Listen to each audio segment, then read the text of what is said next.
They have lied to you.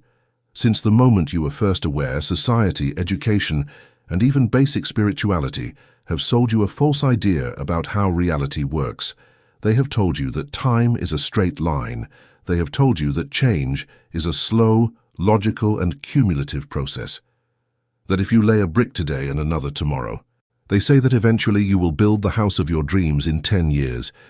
They have told you that to reach your best version, you have to heal your past, fix your present, and work hard for your future. But what if I told you that time doesn't work that way? What if I told you that the past and future are cognitive illusions? What if I told you that the life you desperately desire is not far away on the horizon, but is happening right now, in this very instant, separated from you only by an invisible membrane of frequency? Look at your life today. Be honest. Don't you feel like you are living the same day over and over again? It's a loop. The actors change, the settings change, the numbers change, but the texture of your reality remains identical. The same underlying anxiety, the same sense of lack, the same void. You have tried to change. You have read the books. You have made the positive affirmations. You have visualized until exhaustion. Yet you are still here. You are stuck in the same loop. This is not bad luck. And it is not a lack of effort, it is a system error. You are trying to operate a quantum computer with a typewriter manual. What you are about to hear in the next few minutes is not cheap motivation. I'm not here to tell you to believe in yourself. That is not enough. This is advanced metaphysics. It is the hidden mechanics of reality. If you stay until the end of this video, I'm going to give you the code to break the loop. I'm going to show you how the true quantum leap works. But I warn you, this knowledge comes with a price, and it is a price that most are not willing to pay today. The physics of the universe is clear. Two objects cannot occupy the same space at the same time. You cannot enter your new life while dragging your old identity behind you. For you to be reborn in the reality of your dreams, the person who is watching this video right now has to accept their own execution. You must die to live. Chapter 1, The Loop, the Invisible Prison. Open your eyes. The alarm goes off. It's Monday, or maybe it's Thursday, it doesn't matter. You feel the weight of the sheets on your body. Before your feet touch the ground, before you open your mouth to say a single word, something happens in milliseconds inside your skull. Your brain, like an old computer, begins to reboot today. It begins to load the operating system. And what does it load? It loads your memory, it loads your name, it loads your age, your address, your bank account, your problems with your partner, the back pain you had yesterday, your anxiety about the future. In less than a second, you have remembered who you are. You are now defined. By remembering who you are, you have collapsed the wave of infinite possibilities into a single solid, heavy, and known reality. Your current life. You get up. You walk the same path to the bathroom. You look in the mirror and see the same face with the same tired expressions. You brush your teeth with the same hand. You are a robot. You drink the same cup of coffee. You check the same notifications on the same phone, reacting with the same emotions of cheap dopamine or slight indignation. You go to the same job. You see the same people. You have the same conversations about how bad the weather, politics, or the economy is. You are trapped in a cycle of sameness. You come home. You eat the same dinner. You watch the same series to disconnect your brain. You go to bed, and you think, tomorrow will be different.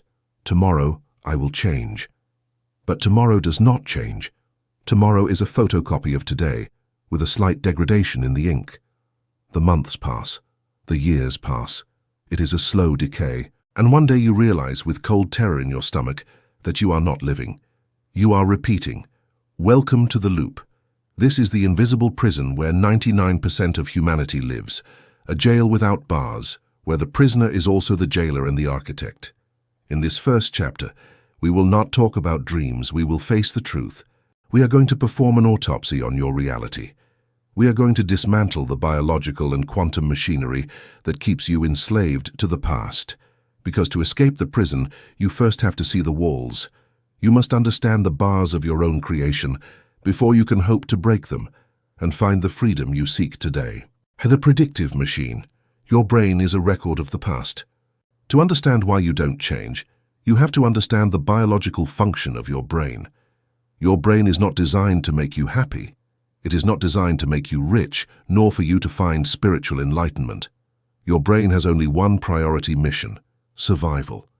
And for biology, survival is synonymous with prediction. The unknown is dangerous. In ancient times, the unknown was a bush that moved and could be a tiger. Therefore, the brain evolved to fear the unknown and cling to the known. Here is the trap. For your brain, the known is safe, even if the known is painful. Your brain prefers a familiar hell over an unfamiliar heaven in this life. If you have lived in anxiety for the last 10 years, your brain has encoded anxiety as a safe state. Why? Because you haven't died. You have survived in anxiety. Therefore, the brain says, let's maintain the anxiety. It is familiar territory. We know how to navigate here. Happiness and freedom are unknown and represent a risk today, so your brain becomes a record machine of the past. Neuroscience has a fundamental law. Neurons that fire together, wire together, Hebb's law. Every time you have a thought, such as, I am not enough, a specific neural network lights up. If you repeat that thought tomorrow, the connection becomes stronger. It is reinforced. Myelin is added to the axons, making the signal travel faster. After 10 years of thinking the same thing, that thought is no longer an option. It is a high-speed highway. It is a shielded fiber optic cable. Thinking negatively becomes automatic. It requires zero energy. It is the path of least resistance for your tired mind. Conversely, trying to think a new thought, I am powerful, I am abundant, is like trying to clear a path in a virgin jungle with a rusty machete. It is difficult. It is slow. It's tiring. And because the brain seeks energy efficiency, it will always push you back to the old highway. It is a biological gravity that pulls you down. You wake up in the morning and 90% of your thoughts are the same ones you had yesterday. If you think the same, you make the same decisions. If you make the same decisions, you execute the same actions. If you execute the same actions, you create the same experiences. And if you create the same experiences, you produce the same emotions. And what do those emotions do? They confirm to your brain that what you thought at the beginning was true. The cycle closes.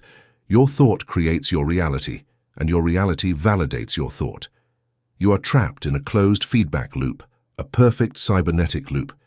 You are a passenger in a car driven by the ghost of your past. There's chemical addiction, the body as the unconscious mind. But the problem is deeper than the brain. The problem is in your cells. This is where metaphysics meets biochemistry. Every time you have a thought, your brain produces a chemical signal. If you have a thought of fear, the brain orders the adrenal glands to release stress hormones like cortisol and adrenaline into your blood. If you have a thought of victory, the brain releases dopamine or serotonin. Thought, mind becomes emotion, body. Emotion is literally energy in motion, emotion, translated into blood chemistry. Now pay attention, because this is what no one explains to you. Your cells have receptors for these chemicals. They are always waiting. If for years you have been bombarding your cells with cortisol, stress, fear, anger, your cells modify themselves. They develop more receptors for cortisol and fewer for happiness. Your cells become addicted to your negative emotions. It works exactly like an addiction to heroin. The body gets used to a basal level of suffering. That suffering becomes its chemical comfort zone. What happens when you try to change? Let's say you decide, I'm going to be positive. I'm going to visualize my success. I'm going to be at peace. You start well, but after 2 hours, you feel something strange. You feel agitation. You feel a void in your stomach. You feel off. Nothing bad is missing in your external life. What is missing is the drug dose for your cells. Your body, which has been conditioned to be a suffering addict, notices that cortisol levels have dropped, and it enters withdrawal syndrome. The body starts sending alarm signals to the brain. It demands its fix of familiar pain today. It says to the brain, hey, what's going on? Where is my dose of anxiety? I don't feel like myself. Do something. And the brain, obedient to the body, begins to generate thoughts to provoke the emotion the body asks for. Suddenly, for no apparent reason, you start to remember a fight from 5 years ago. You are searching, or you start to worry about a future debt that doesn't even exist, or you get angry because someone looked at you the wrong way. Why do you do this? It's not logic. It's biochemistry. Your brain is looking for an excuse to justify an injection of negative chemicals, so the body can return to its state of toxic equilibrium today. This is where you lose the battle. You think you are thinking, but it's not you. It's your body using your brain to get its drug. You have become a biological slave to your past. Your body has become your unconscious mind, and because the body is stronger and denser than conscious thought, the body almost always wins the fight. That's why positive affirmations don't work for most people. You can say, "I am rich" 1,000 times in front of the mirror, conscious mind, but if your body is vibrating in chemical addiction to lack and fear, unconscious mind, the body will override the thought. You are trying to move a freight train by pushing it with a finger. Third, quantum collapse, the sleeping observer. If we raise our gaze from biology to quantum physics, the picture becomes even more fascinating and terrifying. Quantum physics has shown us, through the double-slit experiment and Heisenberg's uncertainty principle, that subatomic reality does not exist as solid matter until it is observed. The world is made of potentials. Electrons behave as waves of probability, invisible energy, until an observer fixes their attention on them. At that moment, the wave collapses and becomes a particle, matter. In simple terms, the observer creates reality. You are the observer of your life. But here is the problem of the loop. Who is the observer in your bed? Who is the observer that wakes up every morning in your bed? Is it a new observer? Fresh? Clean? No. It's the same observer from yesterday. It's an observer conditioned by memories of the past. When you wake up and remember your problems, you are using your attention to search for the same things you saw yesterday. It is a bias. You are expecting to see the same face, the same job, the same scarcity. Your expectation determines the collapse of the wave. Since you expect your life to be the same as yesterday, you collapse the quanta of energy into the same material configuration as yesterday. You are recycling your reality. You are creating a mirror image. You are freezing the universe into a static form through your lazy and repetitive observation. For a quantum leap to occur, the observer has to change. You have to be able to observe a reality that has not yet collapsed into matter. You must see a potential future with as much clarity and certainty as you see your present today. But in the loop, you are blind to the future. You only have eyes for the past. You live with the rearview mirror taking up the entire windshield. You think you are moving toward the future, but in reality, you are walking backward, staring fixedly at what already happened, and recreating it with every single step you take. Type V, the illusion of free will. Inside the loop, freedom is an illusion. You think you choose, you think you decide what to eat, what to wear, who to talk to, but neuroscience tells us that 95% of our decisions are subconscious. They are automatic programs. They are reactions, not creations. You are a puppet controlled by the strings of your own habits. If someone insults you and you get angry, you haven't chosen to get angry. You have reacted according to an installed program. You are an automaton. A button was pressed and the robot executed the anger exe sequence. If you see an offer and buy something you don't need, it's a program. If you feel sad on Sunday, it's a program. Most people live their entire lives without ever having had almost any original thought. They simply regurgitate what they heard from their parents, from television, from their teachers, and from their past traumas. They are echoes. Inside the loop, you are an NPC, non-playable character, in your own video game. It's a script. The script is written by your biological and social past. You simply act out the lines. You get up, go to work, pay taxes, reproduce, perhaps grow old and die. Everything is predictable. Everything is algorithmic. Astrology, numerology, and sociology work because people are predictable. If you don't change, your fate is math. The loop is deterministic. If you continue to be who you are, your future is just your recycled past. There is no magic there. No miracle is possible. The miracle only occurs when you wake up and break the algorithm. Only when you step out of the predefined path can you begin to write a story that is truly and uniquely yours. V, the ego's defense mechanism, the guardian of the threshold. Why is it so hard to get out? Why even reading this and understanding it? Will you feel the temptation to go back to the same thing tomorrow? Because the loop has a guardian, the ego. The ego is not bad. The ego is your identity interface. It is the suit you put on to navigate this 3D reality. It is your survival mask. The problem is that the ego identifies with the loop. The ego believes it is your problems, your story, your name, your profession. If you try to change, the ego feels it is being erased. And the strongest instinct of any organism is not to die. When you try to make a real change, the ego activates the homeostasis alarm system. Homeostasis is the tendency of any system to maintain balance and constant temperature. If your body heats up, you sweat to cool down. If it cools down, you shiver to warm up. Your psyche has a temperature too. Let's say your financial thermostat is set to, I always just make ends meet. That is your baseline comfort today. If you suddenly earn a lot of money, heat, your ego panics. This is not normal, we are out of the safe zone. And the ego will do something subconscious to cool you down. It will make you spend the money on something stupid, or lose it, or sabotage the business. To return you to your known temperature, just making ends meet. The loop is self-correcting. Any attempt to escape is sabotaged by your own security system. You will feel like an imposter. You will feel guilty. You will feel ridiculous. Those voices are not the truth. They are the prison sirens sounding because a prisoner is jumping the fence. The ego fights to keep you in the familiar dark. Vary the texture of dead time. I want you to feel this. Imagine you meet a childhood friend you haven't seen in 10 years. You sit down for coffee. You ask, "How is your life?" And he tells you the same things he told you 10 years ago. The same complaints about his wife. The same hatred for his boss. The same frustrated dreams of traveling someday. He is static. You look at him and see that he has aged. He has wrinkles. He has less hair. But inside he is identical. He has crystallized. Time has passed over him, but not through him.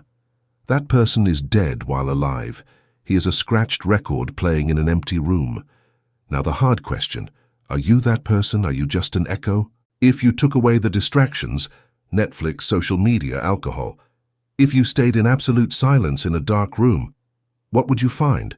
Would you find expansion, or would you find repetition? The loop is a form of temporal death. Life is change. Life is movement. Energy flows. Stagnation is unnatural. A river that stops rots. Your depression, your anxiety, your apathy, they are not diseases, they are symptoms. They are your soul screaming because it is rotting inside the loop. Your soul knows you came to expand, to experience new things, to create. When you force it to live the same day 10,000 times, the soul gets sick. It disconnects from you, and you are left only with the biological program of the robot. Surviving but not living. To break the texture of dead time, you must introduce the unexpected into your life. You must challenge the sameness of your existence and allow the fresh air of new possibilities to breathe life back into your withered and tired spirit. Fares in metacognition, the crack in the wall. Is there a way out? Yes, but it is not a door you find outside. It is a crack you open inside. The first step to getting out of the loop is realizing you are in it. It seems obvious, but it isn't. The fish doesn't know it's in the water because water is all it knows. You need to develop a skill called metacognition today. Metacognition means thinking about thinking. It is the ability to separate yourself from your mind and observe it. It is to stop being the thinker and become the observer of the thinker. Imagine you are having an anger attack. The loop says, I am right, I am furious, I shout. You are identified with the emotion. Metacognition says, wow, look at that. My body is experiencing an anger reaction. My heart is beating fast. My brain is generating violent thoughts. What an interesting program has been activated. The moment you observe the program, you stop being the program. You create a distance, a space. You are no longer the victim. In that microspace between stimulus and response, there resides your freedom. There resides the quantum leap. Getting out of the loop requires you to become a scientist of yourself. You have to observe yourself as if you were a lab mouse. Look, the subject woke up and grabbed the phone immediately. He seeks dopamine. Look, the subject feels offended by a comment on the internet. His ego seeks conflict. When you start to observe yourself without judging yourself, because judgment is also part of the loop, you start to deactivate the program. You take energy away from it, you starve the machine. Awareness is the ultimate solvent.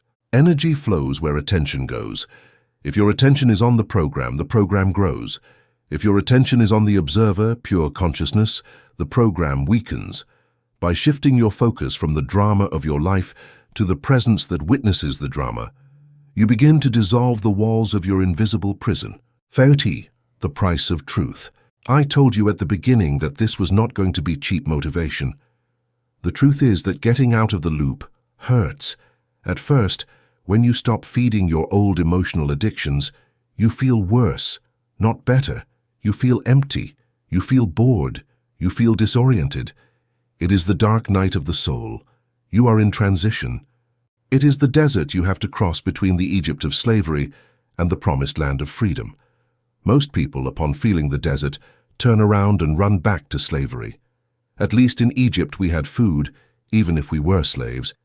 Here in the desert, I am hungry. They prefer known pain over unknown uncertainty. It is a trap. But you are here because something in you no longer tolerates the loop. You have already seen the puppet strings. You can no longer unsee them. The red pill has been ingested. Now you know that your past is not real. It is a memory trace. You know that your future is not written. It is a wave of probability waiting for you. It is waiting for a brave observer. You know that your current identity is a costume that is too small for you. The loop is strong, but it is not invincible. It is made of habits, chemistry, and memory. All of that can be rewritten. But to rewrite it, we first have to understand the terrain where this game is played today. The loop rests on a fundamental pillar: time. You believe that change takes time. You believe there is a distance between you and your dreams. That belief is the thickest steel bar of your cell. In the next chapter, we are going to melt that bar. We will discover that time is an illusion. Your dream life is not far away. Your dream life is not 10 years away. It is a frequency away. By aligning your vibration with the reality you desire, you collapse the distance between who you are and who you want to be. The transition is not through time, but through states of being. Prepare yourself, for the journey into the timeless now begins tonight. Chapter 2. The Great Lie of Time. Look at your watch. Look at how the hands move or how the digits change. Tick-tock, tick-tock. That sound is the sound of your life consuming itself, isn't it? That is what you have been taught. That time is a river flowing inexorably from the past toward the future, dragging you with it. That what happened no longer exists and what is to come hasn't been created. You have been taught that life is a straight line, a long, dusty road where you have to walk for miles to reach your destination. If you want wealth, they tell you, walk for 10 years on the road of hard work. If you want love, they say, keep walking, it will appear. If you want peace, they say, at the end of the road, when you retire, you will rest. This linear narrative is the biggest scam in human history. It is a lie designed to keep you docile. Because if you believe your happiness is at the end of the road, you will accept suffering today. You will accept being a slave today. You will accept lack today. Hope is the drug of prisoners. Hope requires time. Hope says, not now, but tomorrow. Advanced metaphysics does not work with hope. It works with truth. And the truth is that time as you perceive it does not exist. There is no road. There is no river. There is no distance. Everything that has happened, everything that is happening, and everything that will happen exists simultaneously in an eternal and immutable now. It is all present. Welcome to Chapter 2.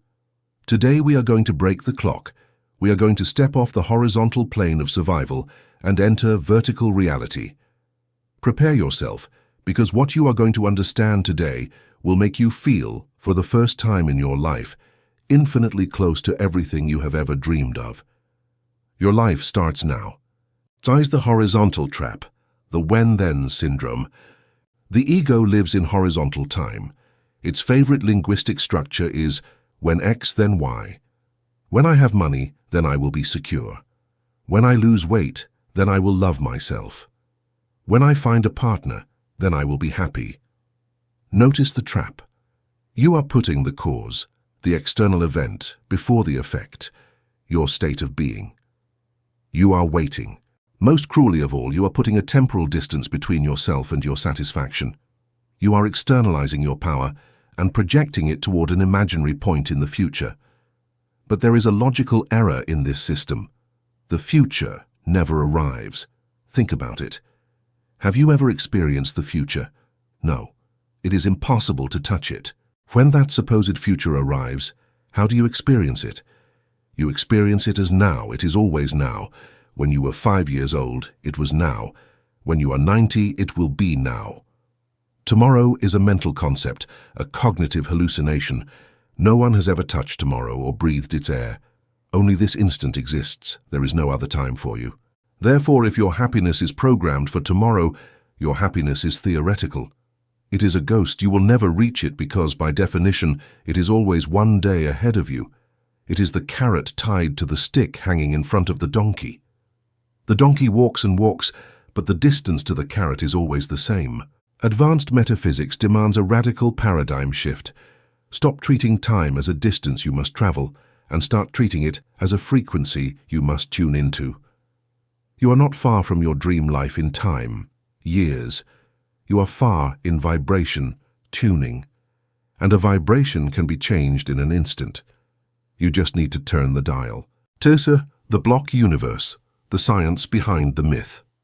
This is not just mysticism. This is Einstein. The theory of special relativity shattered the idea of absolute time.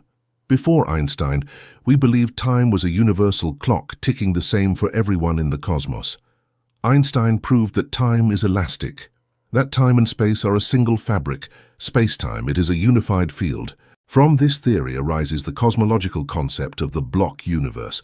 Imagine a giant loaf of bread. That loaf contains the entire history of the universe, from the Big Bang to the end of time. Every slice of bread is a moment. In one slice, dinosaurs are walking. In another, Julius Caesar is crossing the Rubicon. It is all there. In another slice, you are being born. In another, you are reading this. In another, you are dying. In another, humanity is colonizing Mars. According to physics, the entire loaf exists at once. The fact that you are perceiving the current year's slice doesn't mean the dinosaur slice has vanished, or the Mars slice doesn't exist yet. They all exist already. They are frozen in the space-time block. The only thing moving is not time, it is your consciousness. Your consciousness is like a flashlight in a dark room. It lights up one corner, your present, and you say, "This is real." You move it to another corner and say, "Now this is real." But the room, the universe, is whole. What does this mean for your quantum leap? It means the version of you that is a multimillionaire, healthy and free, is not a fantasy. It is not an imagination. It is a physical, tangible and solid reality existing in another slice of the block. It has space-time coordinates. It is happening. You don't have to create it from nothing. You don't have to convince God to manufacture it. It is already done. The stage is set. The actors are at their posts. Your successful self is breathing. The only problem is that your flashlight, your attention, is not illuminating that slice. You are stuck in the dark corner of your old habits. Shine your light elsewhere today. 3. Vertical reality, the infinite skyscraper. To visualize this correctly and escape the horizontal line, we will use the skyscraper metaphor. Forget the road. Imagine an infinite building. You are inside. Each floor of this skyscraper is a parallel timeline. Each floor is a complete version of your life. Floor 1, the basement. The lowest frequency. You are a total victim. Floor 10, your current average reality. You survive. You have good and bad moments, but you live in constant struggle. You just make ends meet. Floor 50, here you have solved your basic problems. You have abundance and purpose. Floor 100, the penthouse. Total realization. You live in absolute flow. You are a high-level creator. Here is the key to advanced metaphysics. The elevator does not move with time. It moves with frequency. You don't go from the 10th floor to the 50th by working more hours, horizontal effort. You go from the 10th to the 50th by changing your radio signal, vertical change. Most people try to improve their life within the 10th floor. They move the furniture around, they paint the walls, they change partners. But look for someone with the same vibration. They change jobs, but feel just as exploited. They are rearranging the decoration of their cell, but they are still in the same cell. The quantum leap is not decorating floor 10. It is pushing the button for floor 50. And when the doors open on floor 50, everything is different. The air is different. The light is different. The opportunities are different. You didn't have to build floor 50. You only had to reach it. It was already there, waiting for someone to match its frequency. Stop walking the hallways and start using the elevator of your mind. Thaifi, the quantum doppelganger, your other self. Let's talk about that you on floor 50. It is important you understand this is not an abstraction. According to the many worlds interpretation of quantum mechanics, every time you make a decision, the universe branches. There is a universe where you didn't buy this audiobook. There is a universe where you took that risk 5 years ago. All those versions of you exist. They are your quantum doppelgangers. The you on floor 50 has your same eyes, your same DNA, your same laugh, but their operating system is radically different. The floor 10. You thinks, I hope I don't lose my job, fear. The floor 50. You thinks, what new business will I create today? Expansion. The floor 10. You reacts with anger if insulted. The floor 50. You reacts with compassion or indifference. They have different thoughts, different emotions and different habits. Therefore, you cannot go up to floor 50 carrying the floor 10 mindset. The elevator has a biometric sensor. It scans your vibration before it moves. If it detects the vibration of fear and scarcity, the elevator locks on floor 10. It won't let you up. It is a cosmic security mechanism. If you took your victim mind to a reality of unlimited power, you would destroy that reality in 5 minutes. The universe protects the higher levels. It only lets you in if you are compatible. V distance is an illusion, the radio. Let's go back to the idea of distance. If I tell you, I want to listen to 105.5 FM, but my radio is at 90.0 FM, do I have to travel to reach 105.5? Do I have to wait years? No, I only have to turn the dial. The moment I turn the dial, the music changes. It is instantaneous. The music of 105.5 was there all along, sounding in the air. It was passing through my body, but I didn't perceive it because my receiver wasn't adjusted. Your desired reality, money, love, health, is right now in the room with you. It is in the space surrounding you. It is waves of information. You don't see it because your 5 senses are calibrated to decode only floor 10. You are tuned out. Your eyes are lenses adjusted to scarcity. Your ears are microphones adjusted to complaining. But if you turn the internal dial, if you change your dominant emotion and expectation, suddenly, reality begins to reconfigure. You start catching signals from floor 50. A business idea, an unexpected call, a chance encounter. These are not coincidences. They are leaks from the new reality starting to slip into your experience because you are approaching the correct frequency. The more you stabilize your new vibration, the more floor 50 events will manifest as your solid, everyday experience. You are literally pulling that reality into your view. At the lag time, the mirror's echo. Here is where people get frustrated and quit. They say, okay, I've changed my frequency. I feel rich, I feel loved. Where is my Ferrari? Why am I still in this small apartment? Welcome to the concept of lag time. We live in a dense universe. Matter is condensed energy, slow and heavy. The quantum plane changes instantly today. The material plane, 3D, is slow. It takes time to move. Imagine you are in front of a mirror, but it is a special mirror with a 10-second delay. You smile, but in the mirror, your reflection is still serious. If you don't know how the mirror works, you think, it doesn't work. I smiled and the reflection didn't change. So you stop. Just as you stop smiling at the 10-second mark, the mirror starts to smile. But you are already serious again. Then you see the mirror smile and think, how weird. But since you are serious, 10 seconds later the mirror turns serious again. You are caught in a desynchronization. You are fighting the delay of your own manifestation. The quantum leap requires you to maintain the smile, the new frequency, while the mirror still shows the old reality. You have to ignore current reality. You must treat it as what it is, a dead star. When you look at stars in the sky, you see their light, but that star might have died 1,000 years ago. You see the past.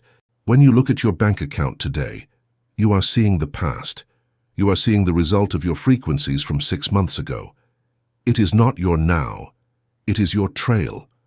The metaphysics master looks at an empty bank account and says, "This is the echo of my old self. It has nothing to do with who I am now. Abundance is my reality." He maintains the faith. He maintains the vibration, and inevitably the mirror obeys. Matter always follows energy, but it takes its time to reorganize. Your job is not to move the matter. Your job is to hold the frequency until the matter has no choice but to follow. Stay tuned to the new station despite the old static.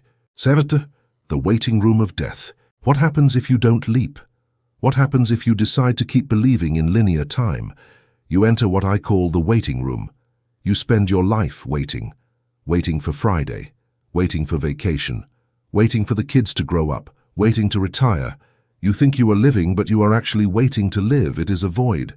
The tragedy is that while you wait, your real life, the Floor 100 life, is happening in parallel without you. Your successful self is living incredible adventures, loving deeply, creating empires, and you are missing it.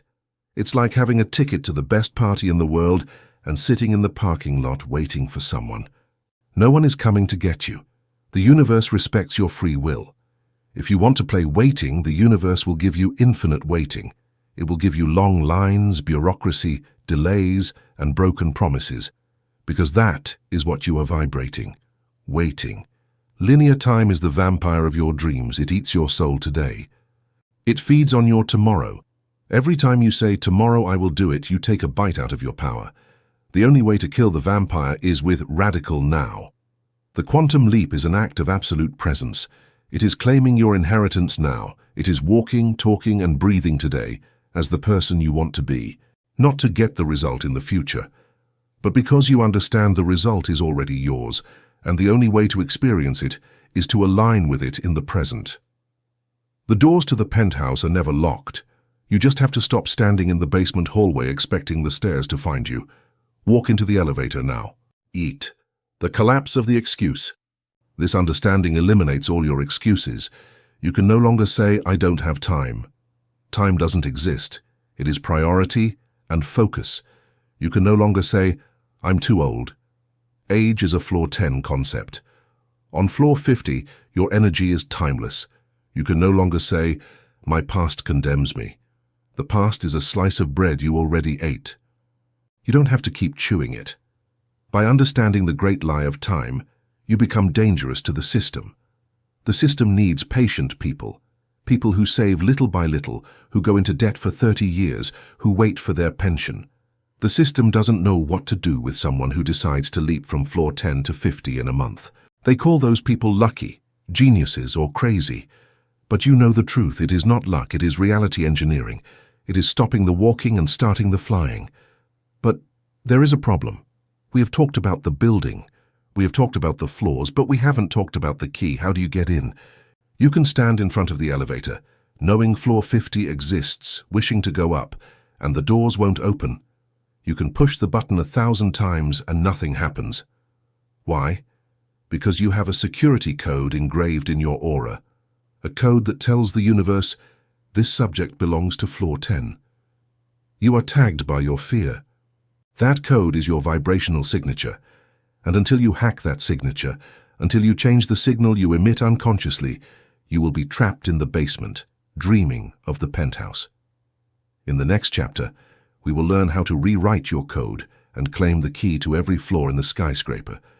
Your ascent starts now. Chapter 3, the vibrational lock. Imagine you are standing in front of the elevator we discussed in the previous chapter. You know that floor 100 exists. You intellectually understand that time is an illusion. You are desperate to go up. You hit the button. You shout. You plead. You visualize the doors opening. But the doors remain hermetically sealed today. The elevator does not move. And you stay there in the hallway of floor 10, frustrated, thinking that all this metaphysics stuff is a scam or that you are broken. You are not broken. You are simply trying to open a biometric lock with a password written on a piece of paper. The elevator of the quantum leap has no physical buttons. It has a frequency scanner. Before letting you into a new reality, The universe scans you. It does not scan your intentions. It does not scan your vision board. It does not scan your morning positive thoughts. It scans your electromagnetic signature. It scans who you are when no one sees you.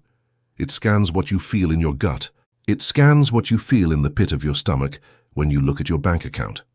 It scans your baseline vibration, and if that vibration does not exactly match the frequency of floor 100, the system denies you access.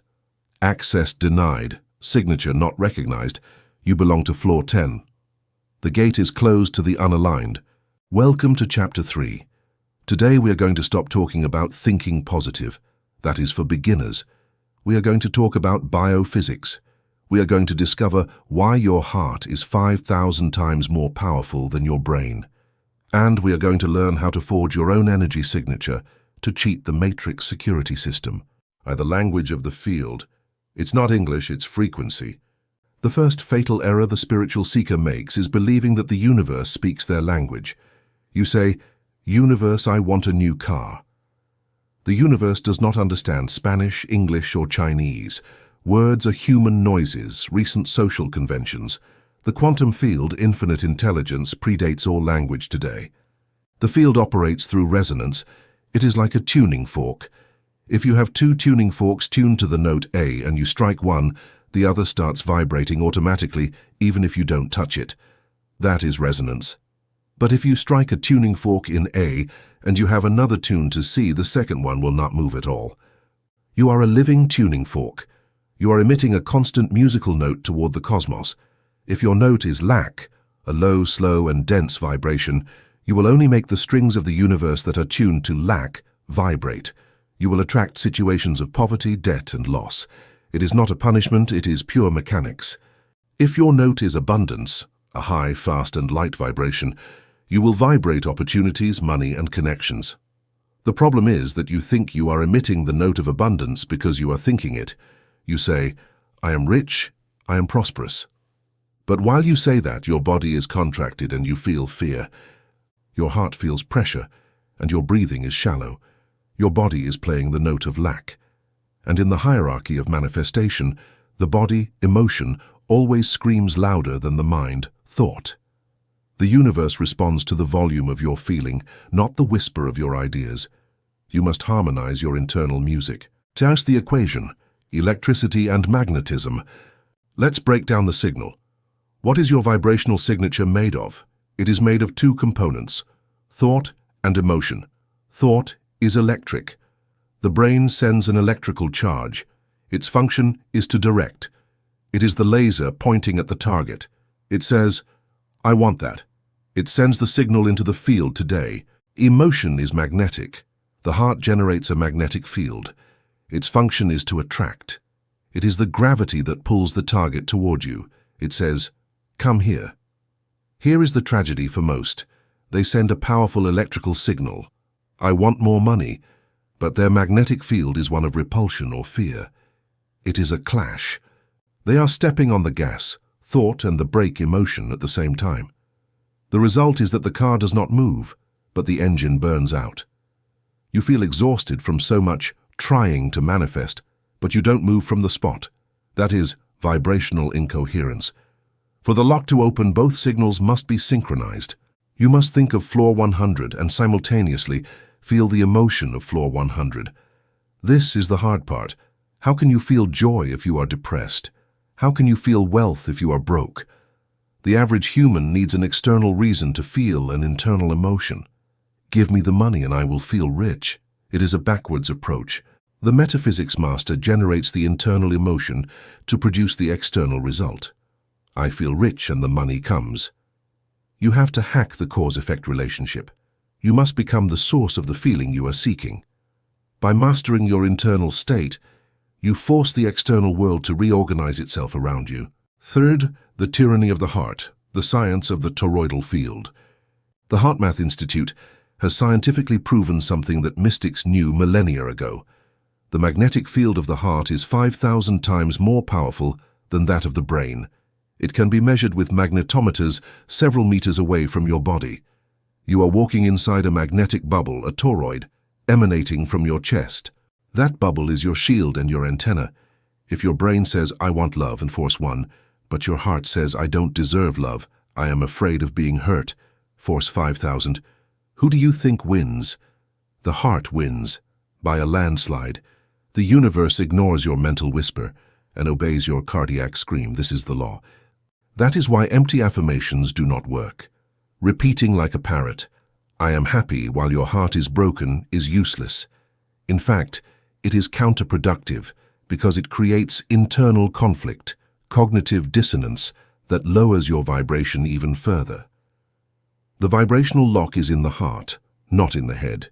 It is deep. The quantum leap is a cardiac leap. You have to learn to convince your heart that you are already safe, that you are already loved, that you are already rich, and the heart is not convinced with words. It is convinced with feelings.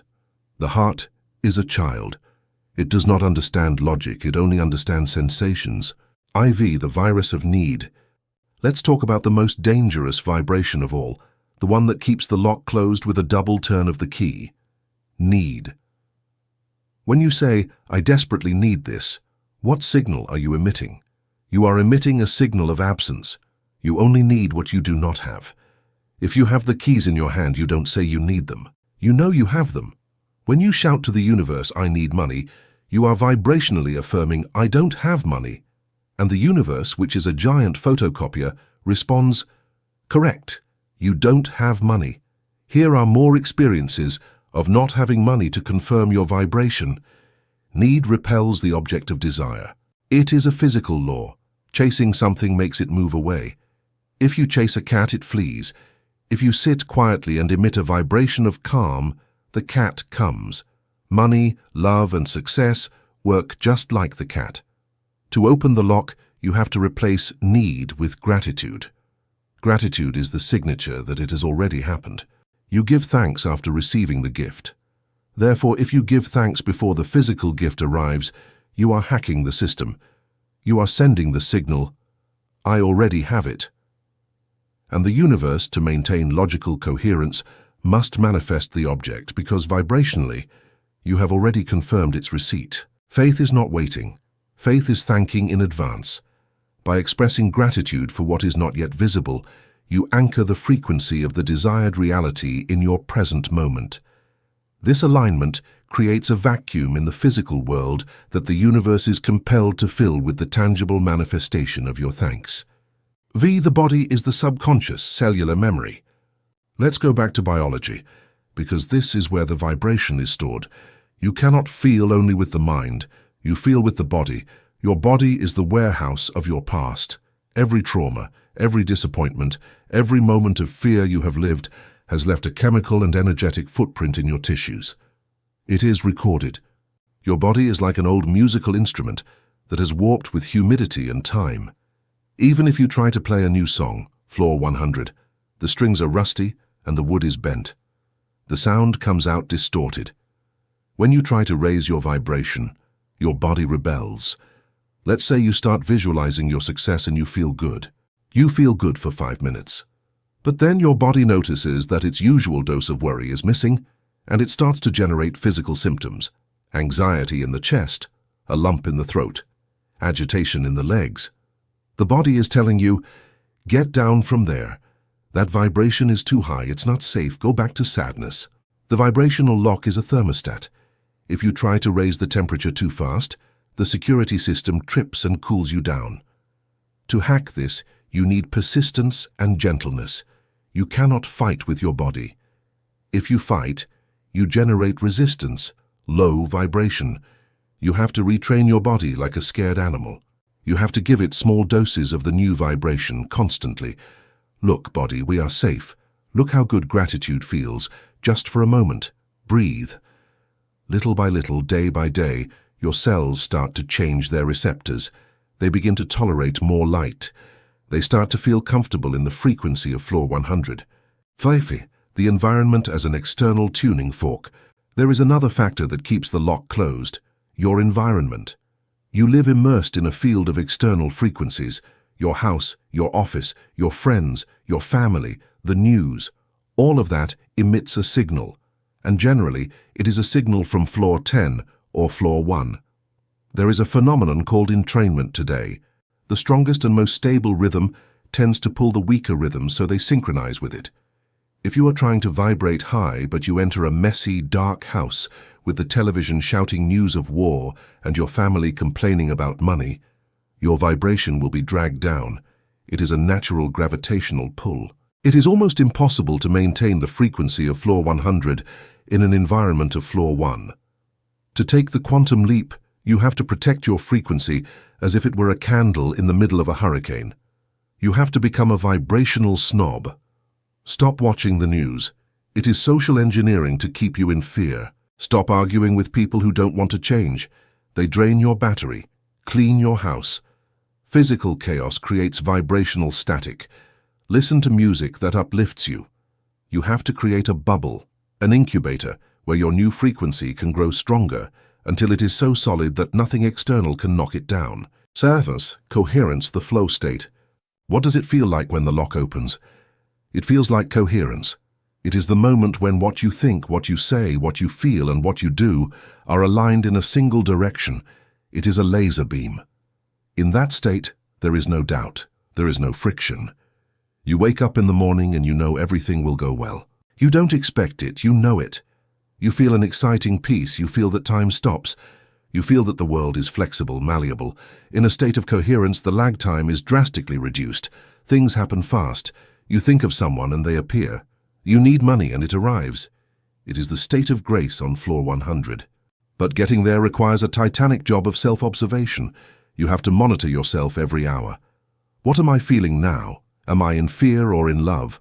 Am I in lack or in gratitude? If you catch yourself in a low vibration, do not judge yourself. Judgment lowers the vibration even more. Simply stop, breathe, reset, choose again. The quantum leap is not a single event. It is a choice you make 1,000 times a day. Every time you choose hope over fear, you are turning the key in the lock 1 millimeter. Constant vigilance is the price of freedom, but the reward is a life where you are no longer a victim, but the conscious architect. 8. The false positive trap. Beware of the most common trap for the spiritual seeker, spiritual repression. Many believe that vibrating high means denying bad emotions.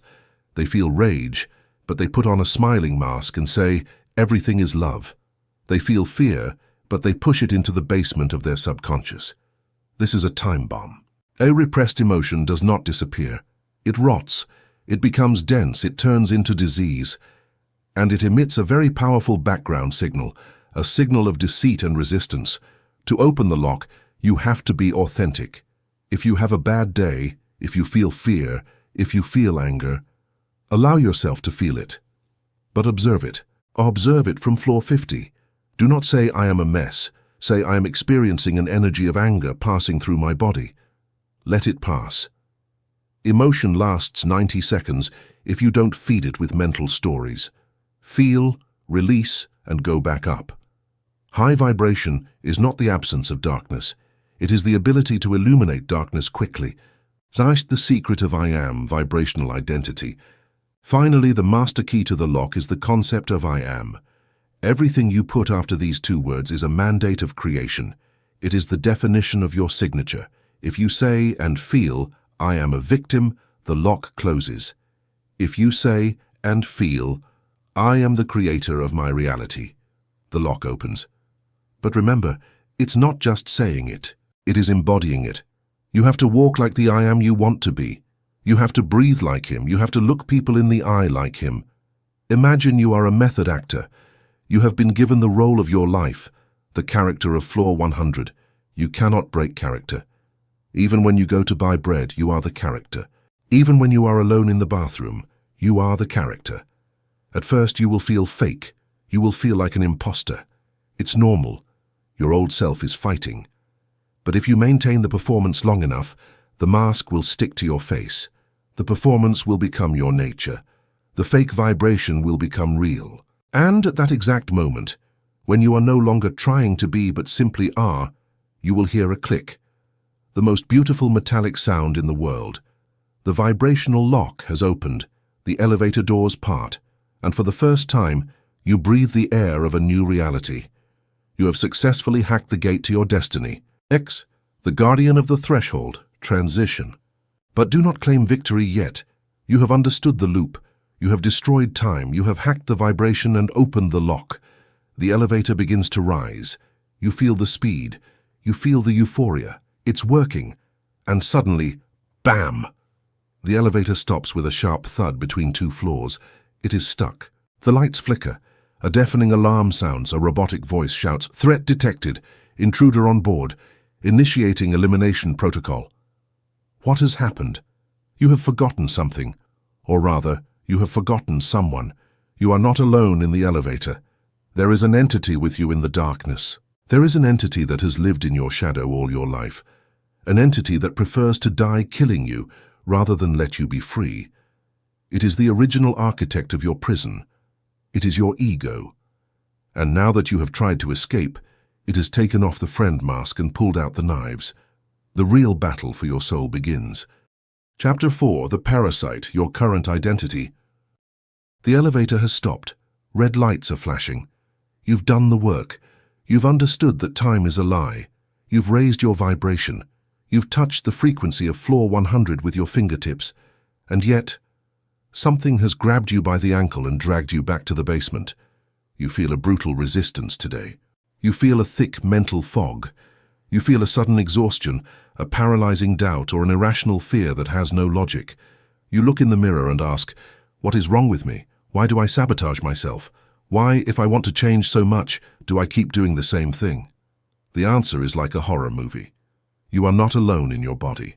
There is an entity sharing your mental space. An entity that has been with you since you were about 2 years old. An entity that speaks with your voice, uses your name, and knows all your secrets. It is so good at imitating you that you have come to believe you are it. But you are not. You are the infinite consciousness, the observer. It is the survival program, the ego. And for the purposes of this quantum leap, we are going to call it by its functional name, the parasite.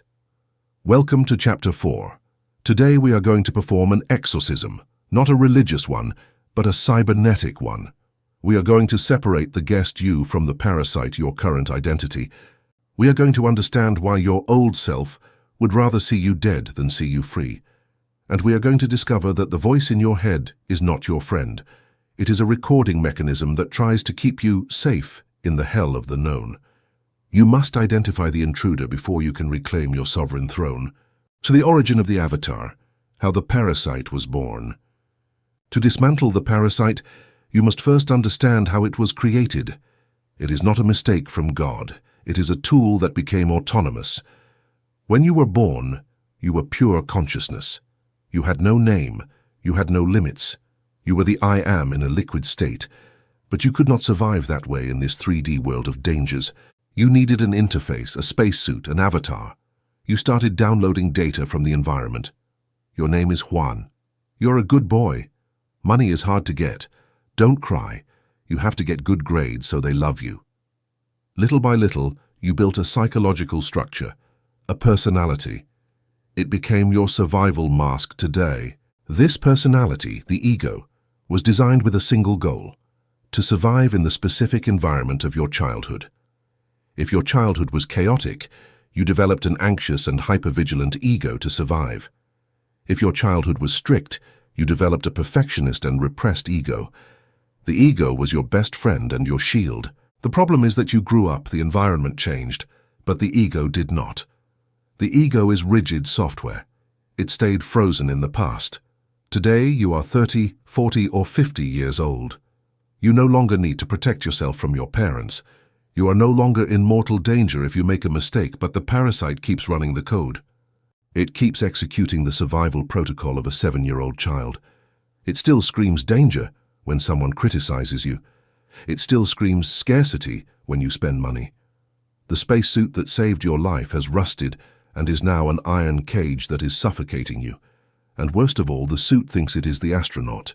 It is time to step out. Homeostasis, the immune system of mediocrity. Why does the parasite fight change so much? Why, if you want to be rich, does the parasite keep you poor? Is it a masochist? No, it is homeostatic. Homeostasis is the biological law that keeps internal conditions stable.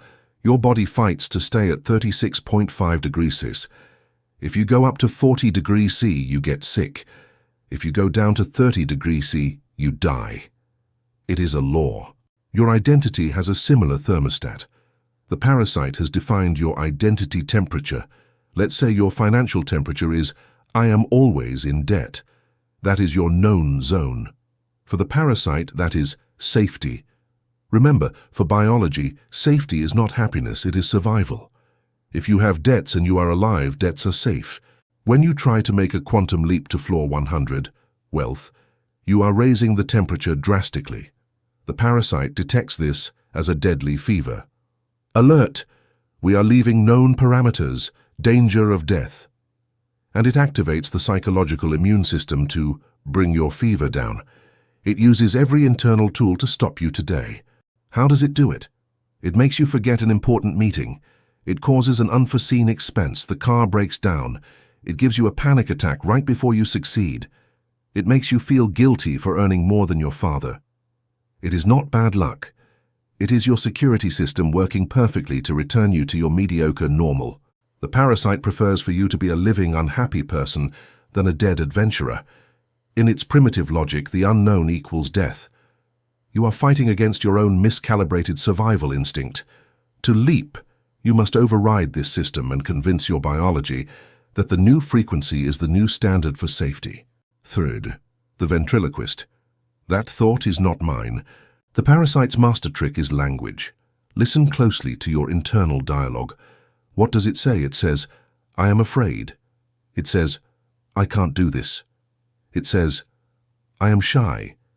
It uses the pronoun I. By using the first person, it hacks you. It makes you believe that you are the one generating that thought. But ask yourself this. Ask yourself this Descartes 2.0 question. If you are the one listening to the voice, then who is the one speaking? You cannot be both at the same time. You are the one who listens, the consciousness. The one who speaks is the parasite, the recording. Most of your thoughts are not yours. They are echoes of the past. They are repetitions of things you heard 20 years ago. They are automatic recordings that trigger when a button is pressed. When you say, I am afraid, it is a lie. The truth is, the parasite is playing the fear recording, track 4. When you say, I am worthless, the truth is, the parasite is playing my father's criticism, track 7. The moment you realize that the voice in your head is not you, the parasite loses its camouflage. You see it for what it is, an old radio left on in an empty room, talking to itself. You are not the radio. You are the inhabitant of the room. You can choose to listen or ignore it. You no longer have to believe it. It is just noise. There's the food, addiction to louche, emotional energy. What does the parasite live on?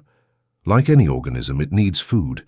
But it doesn't eat burgers, it eats energy. Specifically, it eats low-frequency emotional energy.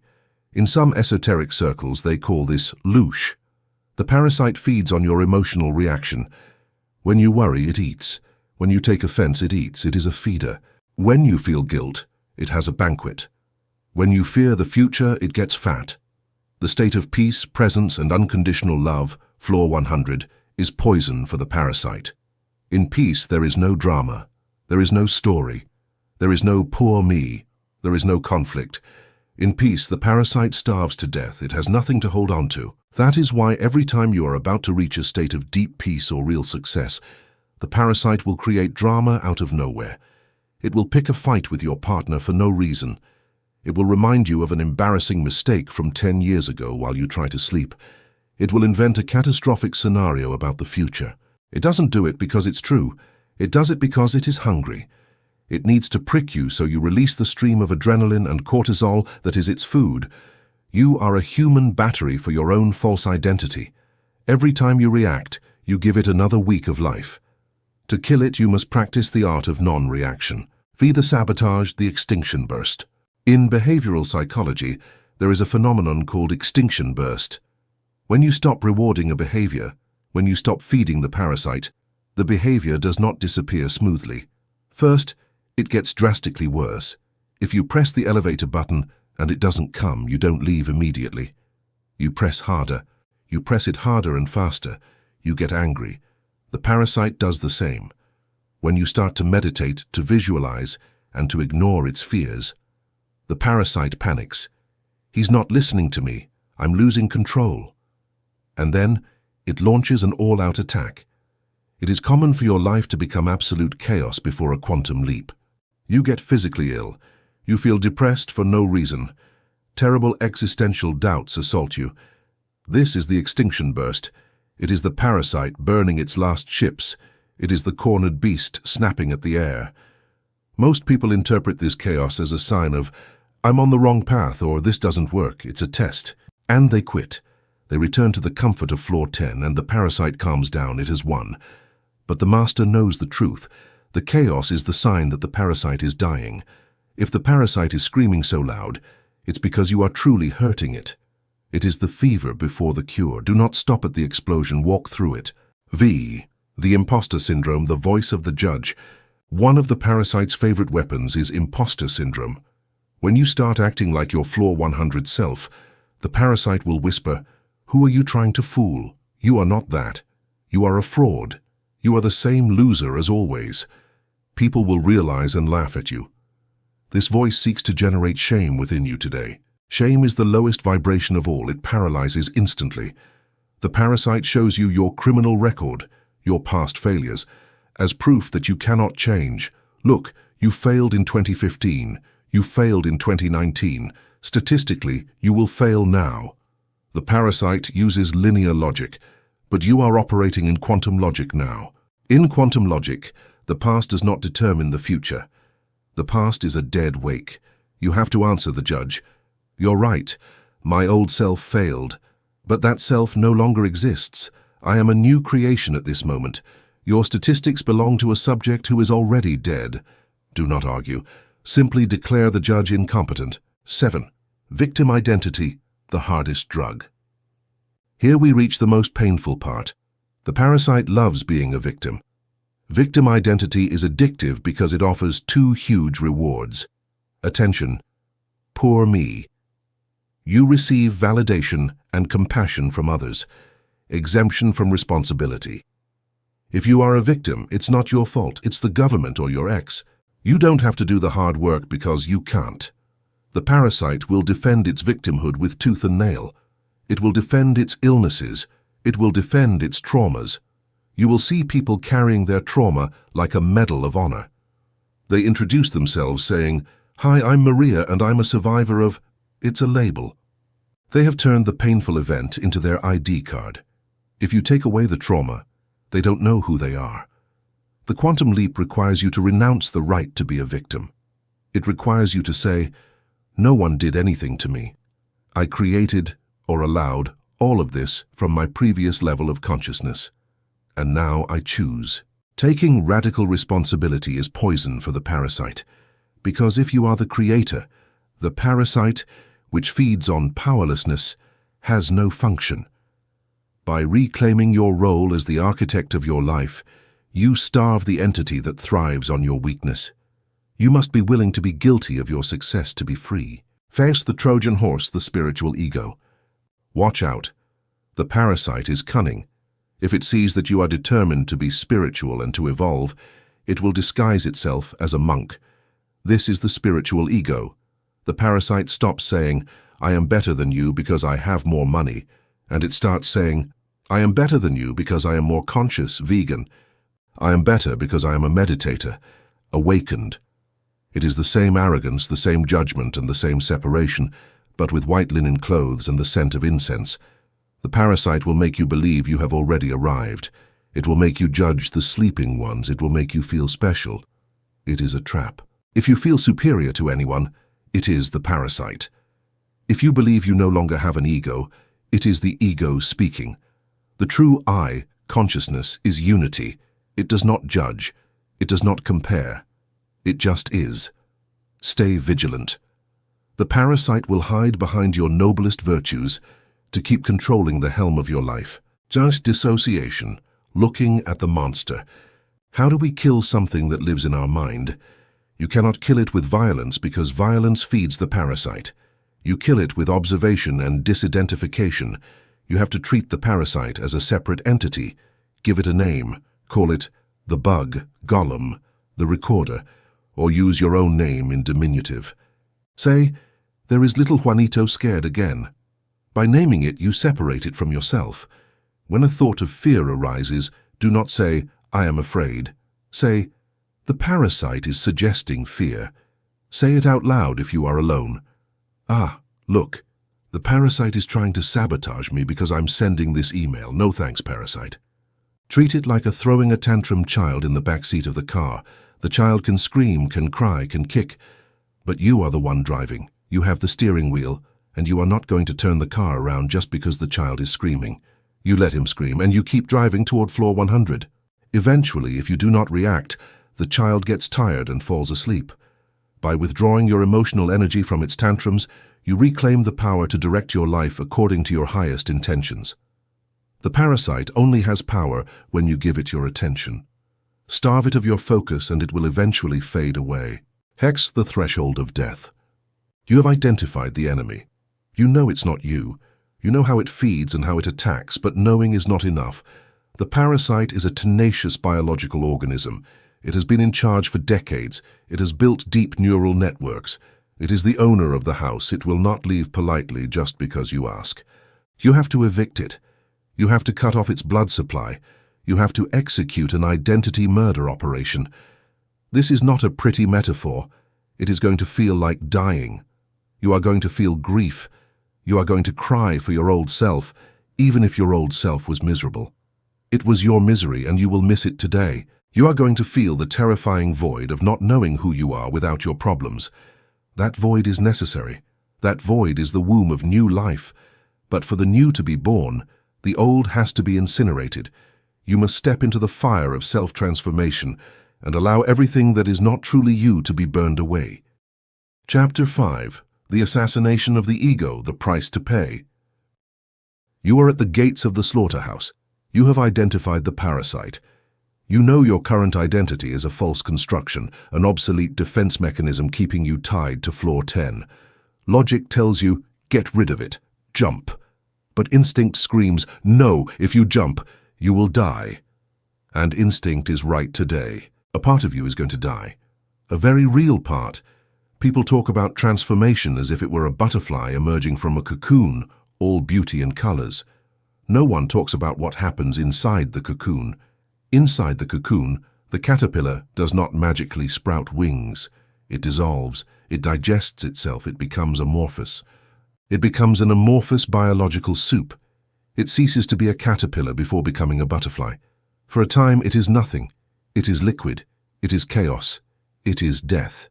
Welcome to Chapter 5. Today we enter the dissolution chamber. We will talk about the real price of the quantum leap. I won't lie to you, this is going to hurt. You will feel like you are going crazy. You will feel that you have lost your way. You will feel that God has abandoned you. But that pain is not one of destruction. It is the pain of childbirth. You are breaking the shell of your reality, and to break the shell you have to destroy your world. Your old self must vanish for the new to arise. The terror of the void, the fear of being no one. The greatest fear of a human being is not physical death. It is psychological death. It is the annihilation of identity. Your ego prefers to be a miserable someone than a no one. It prefers to be Juan in debt or Maria the divorcee rather than pure consciousness without labels. Labels give it shape and a place. Because the label, even if it hurts, gives it form. It gives it a place in the world.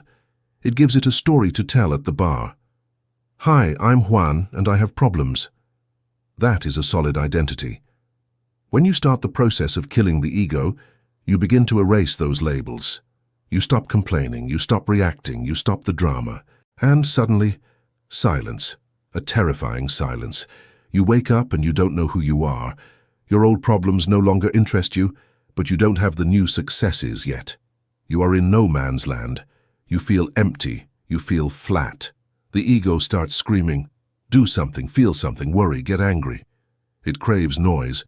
Anything is better than this void. This is the critical moment. 90% of people, upon feeling this void, panic and run back to their old problems. They trigger a crisis, call their toxic ex, spend money they don't have, just to feel the solidity of the known drama again. You need Spartan courage to stay in the void.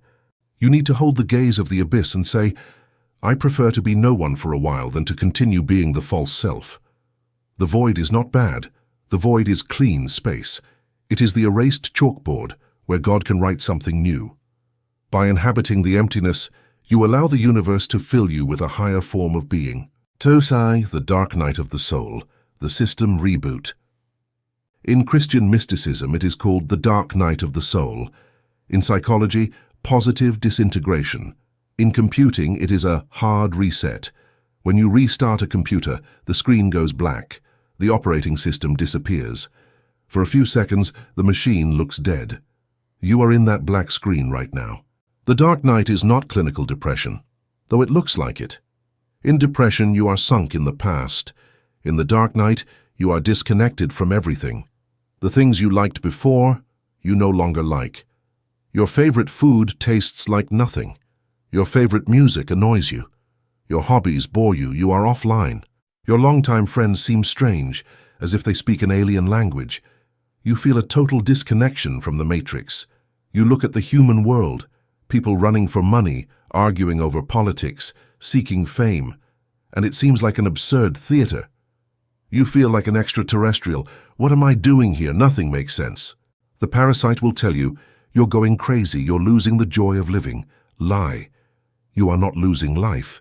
You are losing illusions. The Floor 10 virtual reality glasses have fallen off. You are seeing naked reality, and at first, naked reality is cold. Do not medicate to avoid this. Do not distract yourself with alcohol. Sit in the darkness. Let the old structure collapse. It is the nuclear winter necessary to wipe out the weeds of your mind. Do not try to fix yourself. You are not broken. You are under maintenance. Trust the process of your own deconstruction, for only through this collapse can your soul be rebuilt on a foundation of truth. 3.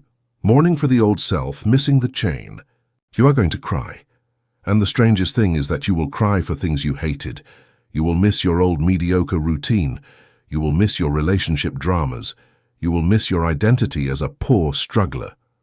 Why? Because they were yours. They were familiar. They were comfortable like an old shoe. There is a perverse pleasure in victimhood. There is a warmth in self-pity. When you kill the ego, you give up that drug. You give up the right to be pitied. You give up the right to blame others. And that hurts. It is an amputation. You are cutting off the gangrenous hand to save the body, but the hand was part of you. You have to mourn. Have a symbolic funeral if necessary. Write a letter to your old self. Dear old self, thank you for protecting me. Thank you for surviving. I know you did your best with the level of consciousness you had, but I no longer need you. Today I bury you. Rest in peace. Burn the letter. Cry. Say goodbye. You cannot drag a corpse into the future. It starts to smell bad. By releasing the ghost of who you were, you free up the energy required to become who you are meant to be. This act of closure is the final cord you must cut to allow your consciousness to float upward into the higher floors of your potential. Fear the social cost, the solitude of the level. Here comes the part no one wants to hear. When you change your vibrational frequency, you change your IP address on the cosmic network, and suddenly you are no longer compatible with your previous network. Your Floor 10 friends can no longer see you, or if they do see you, you annoy them. Your new light irritates them. Your change reminds them that they are stuck, and the system defends itself. They will start to attack you or move away. You've changed. You're not the same anymore. You've become arrogant. They've brainwashed you with those weird things, or they will just stop calling you. Conversations will become awkward. Topic of conversation will run out because you no longer vibrate in complaint and they do. You are going to be alone, mortally alone. It is the solitude of the level. Between Floor 10 and Floor 50, there is an elevator ride where you go alone. Your old friends cannot go up, and your new friends have not appeared yet. You are in transit. The ego will scream at you, "Go back. We're going to be alone forever. Better the devil you know than the angel you don't." It is a test. The universe is asking you, how much do you want this? Do you want it enough to let go of your tribe? Do you want it enough to walk alone through the desert? If you lower your vibration to fit in with old friends, you have aborted the leap. You have chosen belonging over transcendence. Be brave. Solitude is temporary.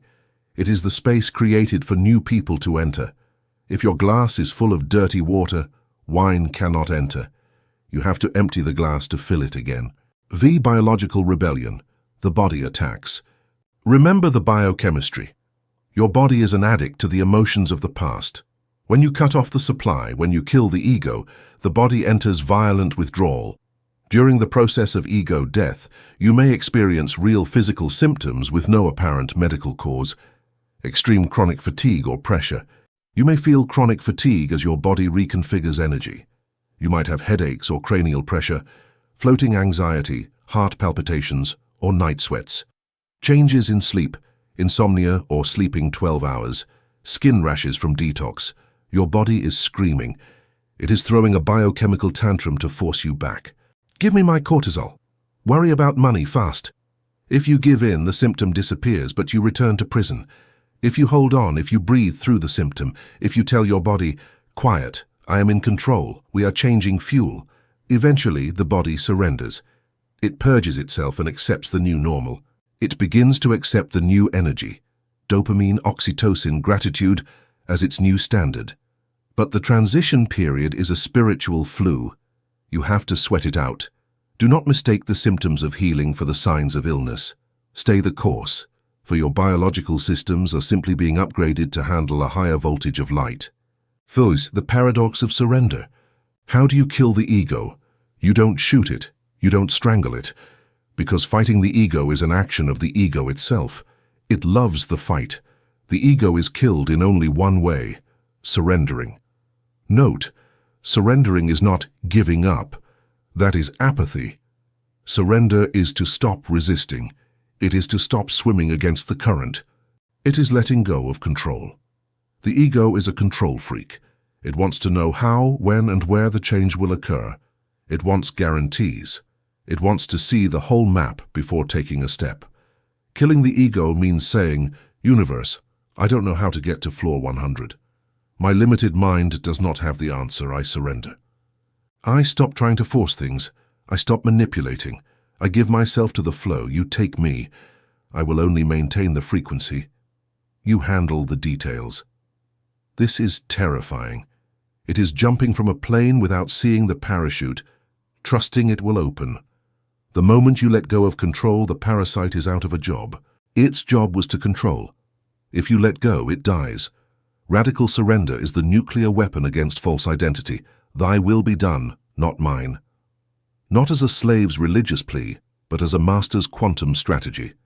You take your small hand off the steering wheel, so the great hand can drive your life toward its destiny. Servants, the biology of transformation, imaginal cells.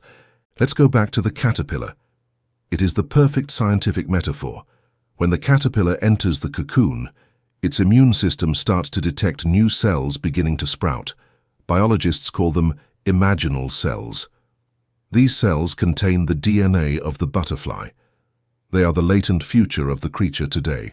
But the caterpillar's immune system, the ego parasite, identifies them as a threat, as a virus. And it attacks them. It tries to kill them. It is a biological civil war. The old killing the new. But the imaginal cells keep multiplying. They are unstoppable. A critical point is reached where the imaginal cells outnumber the old. The immune system of the caterpillar collapses. The body of the caterpillar dissolves into a nutritious soup, and the imaginal cells use that soup, the energy of the old self, to build the wings, the antennae, and the body of the butterfly. You are in that civil war. Your new thoughts are the imaginal cells. Your old belief system is the immune system attacking them. You are a fraud. It's impossible. The pain you feel is the battle. You have to keep producing imaginal cells, maintaining the new frequency, until you reach critical mass. If you persist, the old system will collapse, the caterpillar dies, the butterfly begins. You don't have to try to be a butterfly. You only have to win the war of resistance. By simply refusing to go back to your old ways of thinking, you nourish the new cells until they become your dominant reality. The dissolution of your old life provides the very materials needed for the construction of your new world. Fate, Deadly boredom. There is a subtle trap in the death of the ego, boredom. Drama is entertaining, chaos is stimulating. When you kill the ego, your life becomes quiet. You stop fighting, you stop chasing, you stop suffering. And at first, that peace feels like boredom. What do I do now? There's no crisis to solve, no one to argue with. The ego will try to convince you that peace is boring so that you return to the drama. Let's find a problem. This is too still. Do not fall for it. Retrain your brain to enjoy the calm. Calm is not empty, it is potency. It is the engine in neutral, ready to accelerate, but without wasting useless gasoline. It is power. Learn to love the peace. Learn to be bored. In boredom is where real non-reactive creativity is born. When the static of the world fades away, you begin to hear the subtle whispers of your true purpose. This stillness is the fertile ground where the seeds of your highest potential can finally take root and flourish. 9. Burning the ships. Hernán Cortés, upon arriving in the New World, ordered his own ships to be burned. He told his men, "There is no turning back. Either we win or we die here." That eliminated the option of retreat, and that is why they conquered. To kill the ego, you have to burn your ships. You have to make the return to floor 10 impossible. How? Commit publicly to your new identity. Invest money in your new project. Money hurts, it commits. Give away the things of your old self. Close the back doors. If you have a plan B, if this doesn't work, I'll go back to my old job. The ego will use that plan B. It will take refuge there at the first sign of pain. The quantum leap requires total commitment. You have to tell the universe, I am going all in, there is no parachute, either you give me wings or I crash, but I am not going back. That determination is a vibrational signal so potent that the universe steps aside to let you pass. The fire of your resolve is your protection. X the last temptation. Just before the final death of the ego, you will receive a devil's offer. Your old reality will offer you a candy. Suddenly your ex will call you to get back together. Your boss will offer a small raise so you don't quit and remain a slave. A medium good opportunity will appear that looks like what you wanted but isn't. It is the ego negotiating. Look, you don't have to die. Take this. It's comfortable. It's known. Stay here. It is the final test. If you accept the candy, you stay on floor 10. You have to have the coldness to say, no, thanks, but no. I am going to floor 100. I do not accept crumbs. I do not negotiate my soul. Rejecting the good to wait for the extraordinary is the final act of faith. It is the death blow to the parasite. By refusing to settle for the familiar, you prove to the field that you are truly ready for the new. This final rejection of the old world is the key that unlocks the door to your ultimate freedom today. Curse the final silence. And then, it happens, after the pain, after the crying, after the solitude and resistance, something breaks inside you. But it's not a bad break. It's like breaking chains. Suddenly you feel absolute lightness. The mental noise shuts off. You look at your problems and no longer feel the sting in your stomach. You see them as if they belong to someone else. You feel transparent. The ego has died, or at least it has lost the throne and become a servant again. You are in the eye of the hurricane. Everything revolves around you, but you are still. You are no longer Juan the lawyer or Maria the mother. You are presence, you are space, you are ready. The caterpillar has dissolved, the soup is ready. Now the magic of reconstruction begins. Now you are going to enter the tunnel of creation. But beware, the tunnel is dark, and in the darkness you need blind faith. But you are no longer afraid, for you have already survived the death of your world. Chapter 6. The Fertile Void, the Transition Zone. You have burned your ships. You stand on the edge of the abyss, ready to receive your new life, your wealth, your love, your fulfillment. You close your eyes, take a deep breath, wait for the fireworks, and nothing. Absolute silence. The phone does not ring. The money does not appear. Your ideal partner does not knock on your door today. Worse still, things seem to stagnate. You feel suspended in a gelatinous nothingness. You are neither in the past, because you let it go, nor are you in the future, because it has not manifested yet. You are at point zero. This is where terror enters. The logical mind starts screaming, "You were wrong. You destroyed your life for a fantasy." Look around you, there is nothing. You are alone and lost. This is the exact moment where battles are lost. The novice warrior interprets silence as abandonment. The master interprets silence as gestation. Welcome to Chapter 6. Today we are going to learn to survive in the desert. We will discover that the void is not empty at all. We will find it is full of potential energy waiting for your command. We are going to understand why. Before building a skyscraper, you first have to dig a huge hole full of mud. You are in the transition zone. And it is the most dangerous, but also the most fertile zone in the entire multiverse. Hold your ground, the foundation is setting. Cite the trapeze artist metaphor, the moment of flight. To understand where you are, imagine a trapeze artist in the circus. He is holding on to bar A, your old reality. It is safe, solid, and known. To reach bar B, your new reality, he has to do something terrifying. He has to let go of bar A. For an eternal second, the trapeze artist is in the air. He has no support and no grip today. He is floating in the void, defying gravity. That second is the transition zone. You have just let go of bar A, but bar B has not reached your hands yet. It is swinging toward you, but there is a delay. You are in the air. The fatal error is to panic mid-jump and try to grab bar A again. If you do that, you lose momentum and fall. Or worse, you start waving your arms desperately, trying to swim in the air. You cannot force the arrival of bar B. You have to trust the physics of the pendulum. You have to maintain your posture, keep your muscles tense, and your eyes fixed on the goal, knowing that bar B will arrive at the exact mathematical moment. Trust the flight. 2. The law of demolition, chaos precedes order. Let's talk about engineering. You used to live in a shack on floor 10. You have asked for tuned into a skyscraper on floor 100. The universe says, granted. But the skyscraper must be built on the same land where the shack stands. They both don't fit. What is the first thing that must happen? The demolition. The old must be cleared. The excavators have to come and destroy the shack. They have to tear up the floor. They have to make noise, dust, and debris. If you don't know about construction and you see the excavators breaking your house, you will think, disaster, my life is breaking, everything is going wrong. In the transition zone, everything seeming to fail is common. This is called restructuring chaos. You lose your job because it doesn't fit on floor 100. Your car breaks down because you need a safer one. Your friends betray you because you need space for loyal people. Unforeseen expenses arise to clear your financial karma. The ego interprets chaos as punishment.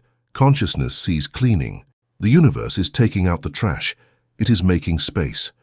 When you see everything crumbling, do not cry, celebrate. Say, great, the demolition has begun. The foundations of the skyscraper are being prepared. If you cling to the debris of the shack, you prevent the architects from working. Let it fall. What is true will not break. 3. Ora vacui, nature abhors a vacuum. Aristotle said, natura horret vacuum. Nature abhors a vacuum. In physics, if you create an empty space, air rushes in violently to fill it. In metaphysics, the same thing happens. You have created a gigantic vacuum by killing your ego and letting go of your past. Now you have a vibrational hole. That hole is magnetic today. It is going to suck something in to fill itself.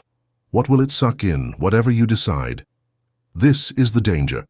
Because the vacuum is uncomfortable, it makes us feel vulnerable. The human tendency is to fill it quickly with any junk. You feel lonely, partnership void, so you call your toxic ex to fill the gap quickly. It is a trap.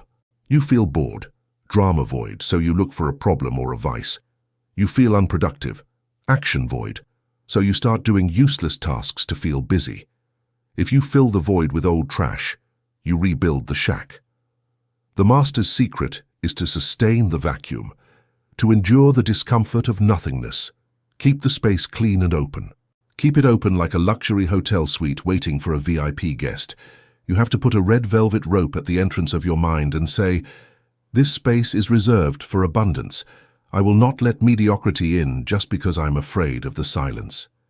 Waiting with dignity is an act of power. Tell the universe you know what you deserve. IV, the delayed mirror, the test of faith. Let's go back to the mirror of lag time. In the transition zone, you are already smiling, vibrating high, but the mirror still shows a serious face, Old reality. You are walking by faith, not by sight. Your physical senses lie to you. Your eyes see a zero bank account. Your ears hear silence, but your inner eye sees the wealth. This is the supreme test. Who are you going to believe? The 3D reality, which is the dead past, or your internal vision, which is the living future? Most people believe their eyes. If I don't see it, I don't believe it. That's why they stay on floor 10. The quantum leap demands, I will believe it and then I will see it. Be firm. During the transition, you have to become a reality denier, not in the sense of madness, but in the sense of meaning. If you see an unpaid bill, do not deny the bill, pay it, but deny its meaning. Do not say, this means I am poor. Say, this is a temporary residue of my old frequency. It has no power over me, it is a fading shadow. Take the emotional charge off current reality. Treat your current life as if it were a cardboard set, about to be dismantled. It is not real, it is temporary. The only real thing is what you are building in the quantum field. By withdrawing your belief in the old world, you accelerate its disappearance and the arrival of the new. V. The darkness of the seed. Imagine a seed planted in the earth. It is in total darkness. It is under pressure. It is damp. If the seed had human consciousness, it would think, they have buried me. It's the end. I have failed. Everything is black. But it has not been buried. It has been sown. In that darkness, the miracle is happening. The shell breaks. The root starts looking for water. The stem starts looking for the sun. But on the surface, nothing is seen. If you were an impatient gardener, you would go every morning to dig up the earth to see if the seed is growing. By doing so, you would kill it. You would expose its delicate roots to the light prematurely. Don't dig. The transition zone is the phase of the seed underground. You don't see results. It seems like nothing is happening. But everything is happening. The universe is rearranging coincidences, moving resources. There is a massive invisible logistics happening behind the scenes. Your job is not to dig. Do not force, do not doubt. Do not ask when does it arrive. Water the earth with your faith and leave it alone. The plant will come out when it is ready, and when it comes out it will grow fast. The Chinese bamboo spends 5 years underground growing roots and then grows 20 meters in 6 weeks. You are Chinese bamboo. You are growing roots on floor 100. Wits neutrality, the observer's superpower. How do you behave during the transition? With radical neutrality. If something bad happens, do not react. If something good happens, do not get too excited, because euphoria is also a loss of center. Stay at point zero. Be the eye of the hurricane. The ego wants to label everything. This is terrible. This is wonderful. The observer only says, this is interesting. When you lose your job, say, interesting, the universe is moving me, let's see what comes. When someone insults you, say, interesting, this character is projecting their shadow. By not reacting, you cut the power cord of karma. You stop creating new negative consequences for yourself. You become Teflon. Nothing sticks to you. This neutrality conserves your energy. You need all your energy to sustain the new frequency. Do not waste it on emotional dramas. By remaining unshakable, you prove to the field that you are no longer a slave to circumstances, and the reality of the higher floors begins to stabilize. Third, the bridge of incidents. Neville Goddard, the great modern mystic, spoke of the bridge of incidents. It is the series of events that lead you from where you are to where you want to go. The curious thing is that the bridge often seems strange. Sometimes to reach your ideal job, you first have to be humiliatingly fired from your current one. It's a path. Sometimes to meet the love of your life, you first have to have a minor accident that takes you to the hospital where that person works. The universe has a twisted sense of humor and brutal efficiency. Do not judge the path. If you are in the transition zone and something negative happens, do not assume you have strayed. It may be part of the bridge. Maybe the firing is the push you needed because you didn't dare to quit. Maybe the breakup is necessary, so you are single when your soulmate appears. The motto of the transition is, this or something better. Trust that infinite intelligence has an aerial view. The universe sees the exit. Let it lead. Heed the signs, glitches in the matrix. Even if you are in the dark, you will start to see flashes. They are glitches in the matrix, small proofs that the new reality is leaking in. Synchronicities. You think of a rare word and hear it on the radio 5 minutes later. Repeated numbers. You see 1111, 222, 333 everywhere. It is a sign of mathematical order in your chaos. Lucid dreams. Your dreams become vivid, intense, prophetic. Small manifestations. You find 10 euros. You are invited to a coffee. These are not coincidences. They are trailers for the upcoming movie. The universe is winking at you. It is telling you, I hear you. The signal is arriving. Keep going. It is a confirmation. When you see a sign, celebrate it, even if it is small. By celebrating it, you tell the universe, yes, I like this, send me more. These glitches are the cracks in the old floor 10 reality through which the light of floor 100 is beginning to shine. Focus on the light, ignore the cracks, and soon the whole wall will come down. Chapter 7. The Hack, the Practical Protocol. You already know the theory. You know that time is a solid block. You know that your current identity is a parasite. You know that the void is necessary, but knowing changes nothing. Knowledge is only potential information. Application is what collapses the wave. Most people fail here. They read the book and feel inspired for a few hours today. They feel inspired for 3 hours, and the next day they react the same way to traffic, to their boss, and to their debts. They reload the old default program. Reality has tremendous inertia. Your brain has neural grooves as deep as canyons. To get out of those canyons, trying is not enough. You need a system. You need a hack. You need a hacking protocol. A hacker doesn't ask the system for permission to enter. He finds the vulnerability and rewrites the code. You are going to do the same with your life. You are going to intervene in the operating system of your subconscious mind to force it to run the Floor 100 program, even when your surroundings scream. Even when your environment screams that you are still on Floor 10. Welcome to Chapter 7. Take out paper and pencil. This is not philosophy. This is engineering. I am going to give you the 7 tools of the protocol. If you apply this for 30 days straight without fail, it is biologically impossible for you to remain the same person today. Your brain will change. Your chemistry will change. And by physical law, your reality will change. The transition from theory to lived experience begins with the very first action you take after absorbing this information. You are the coder of your own existence. It is time to rewrite the script and launch a new version of yourself now. Either boot sequence the first 20 minutes. The most critical moment of the day is the first 20 minutes after waking up. Your brain waves are passing from delta to theta and alpha before reaching beta. In that intermediate state, you are hypnotizable. Your subconscious is wide open. What do 99% of people do? They grab the phone, they open WhatsApp, Instagram, or the news. Immediately, they download the world's problems, others' demands, and the reminder of their own mediocre life. They inject themselves with cortisol before leaving bed. They load the Old Me program. The hack. Touching the phone for the first hour is forbidden. Your first action must be, do not remember who you are, just stay. Stay in limbo for a few seconds. Enjoy not being Juan in debt or Anna the sad. And then insert the new code. Ask yourself, who is the person I want to be today? And most importantly, feel anticipated gratitude. Give thanks for 3 things that are going to happen. Thank you for this day full of energy. I receive wealth. Thank you for the unexpected money I receive today. Thank you for the peace of mind. By feeling gratitude, you are telling your body that the event has already occurred.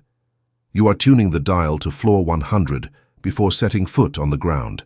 If you win the morning, you win the day. If you lose the morning, you have lost the day. Taz, the impression diet. You are what you consume.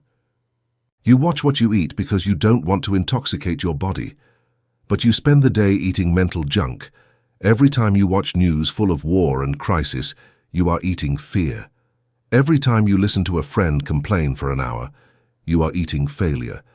Every time you watch gossip or drama, you are eating vibrational trash. Your subconscious has no sense of humor or filter. Everything that enters, it takes as an instruction. You are paying attention to scarcity and drama. Understood. I will give you more of that. The hack. Establish a strict information diet. During this leap process, 30 to 90 days, become an extremist. You must be pure. Stop watching the news. If the world ends, you will find out anyway.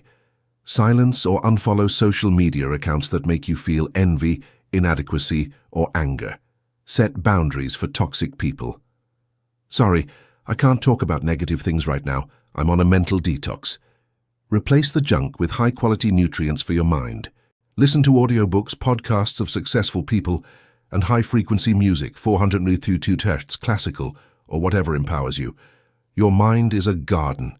If you let anyone throw trash in it, flowers will never grow. Put an armed guard at the door of your senses.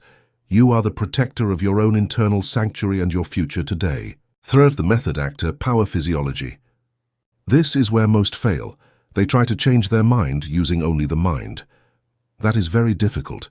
It is much easier to change the mind using the body. There is a feedback loop between your posture and your chemistry. If you are depressed, your body takes the form of depression. Slumped shoulders, looking down, shallow breath. But it works backwards. If you adopt that posture, you generate depression. Your Floor 100 self does not walk like you. It does not breathe like you. It does not speak with your hesitant tone of voice. Your future self has a specific physiology. The hack.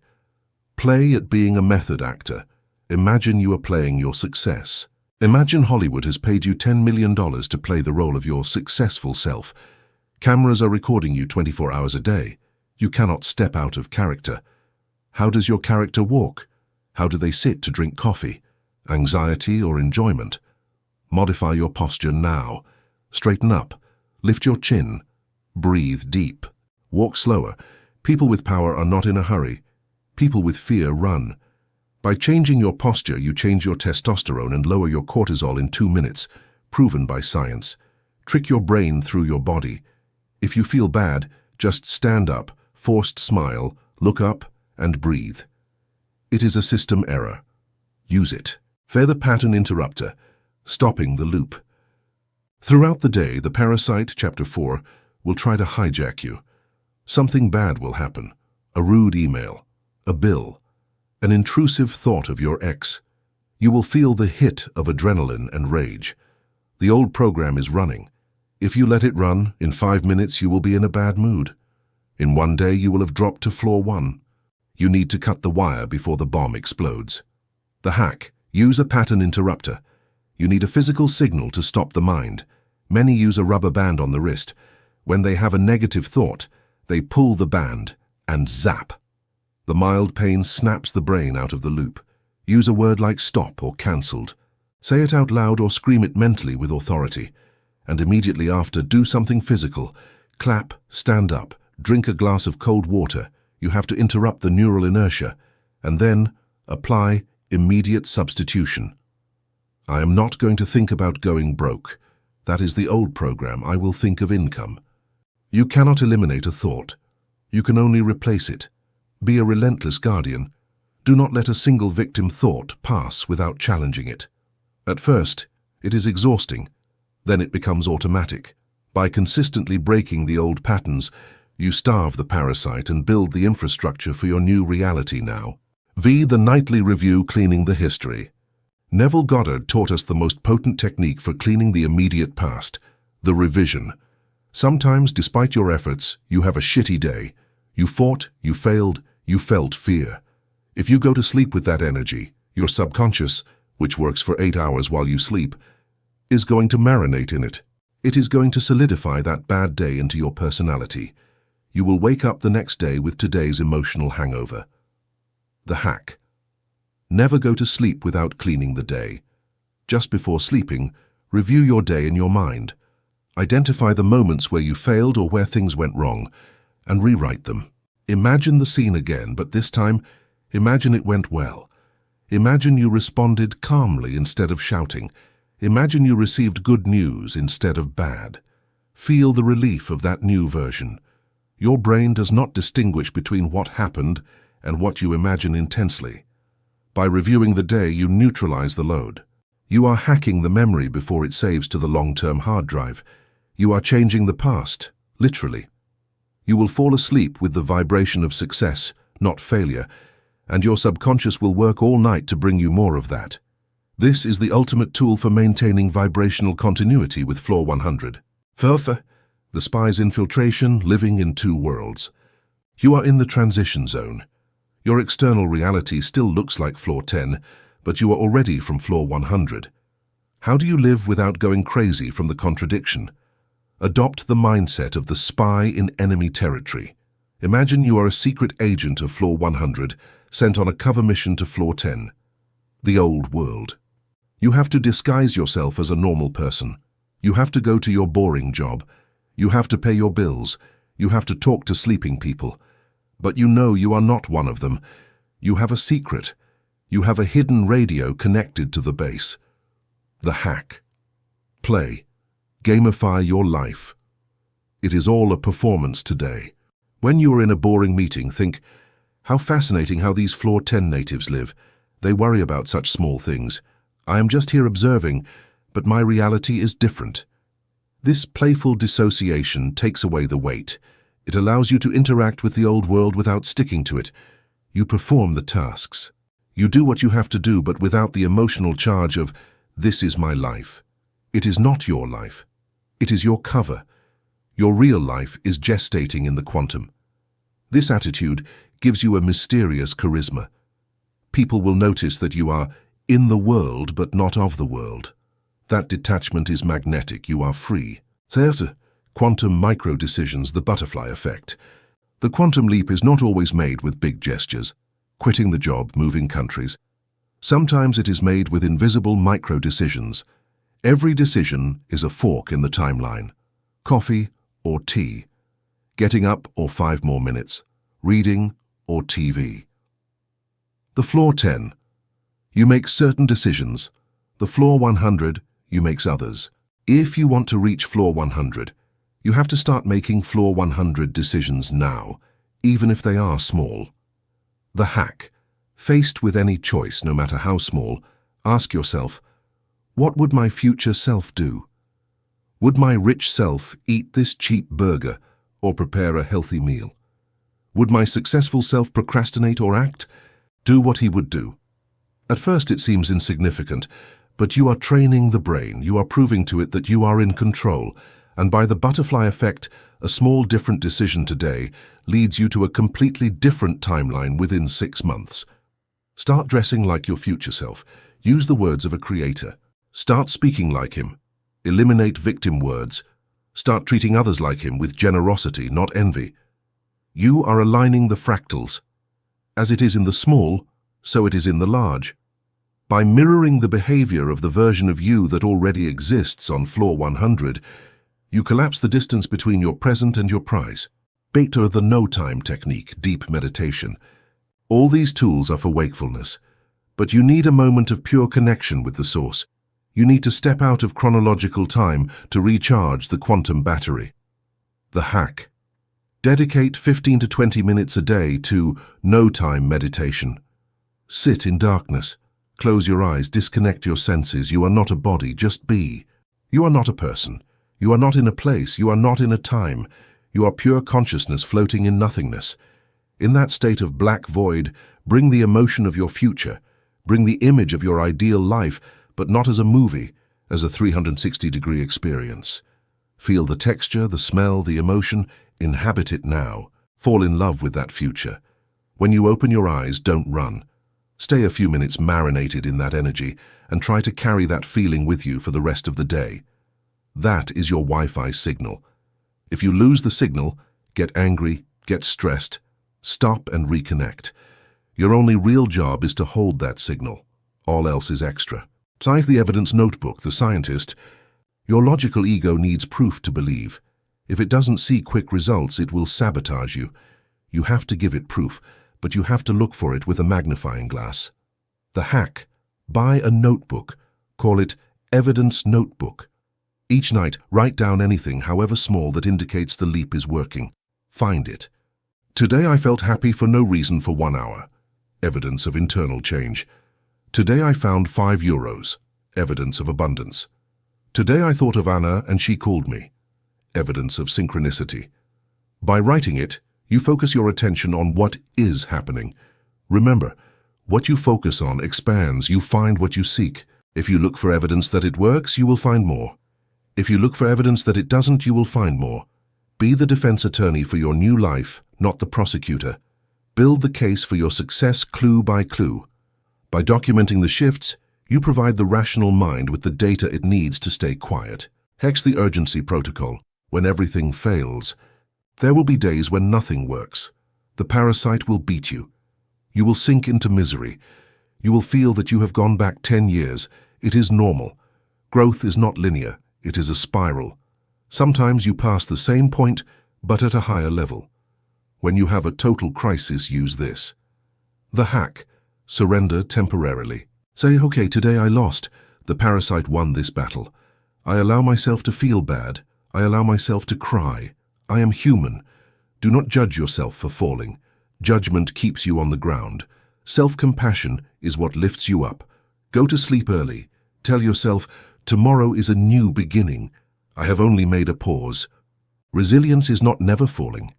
It is reducing the time you spend on the ground. Before you stayed depressed for a month. Now you stay for a day. That is massive success. By accepting the dips as part of the ride, you remove their power to derail your entire journey. Rest today and return to the code with fresh eyes tomorrow. Integration of Chapter 7. Now you have the tools. Morning, boot sequence without mobile plus gratitude. Day, information diet plus method. Actor plus pattern interrupter. Decisions, what would my future self do? Night, day review plus cleaning, always. Evidence notebook plus spy mindset. Do not try to do everything perfectly the first day. Start. Perfectionism is an ego trap. Start, fail, start again. Repetition is the mother of skill. You are rewiring a brain that has been operating poorly for decades.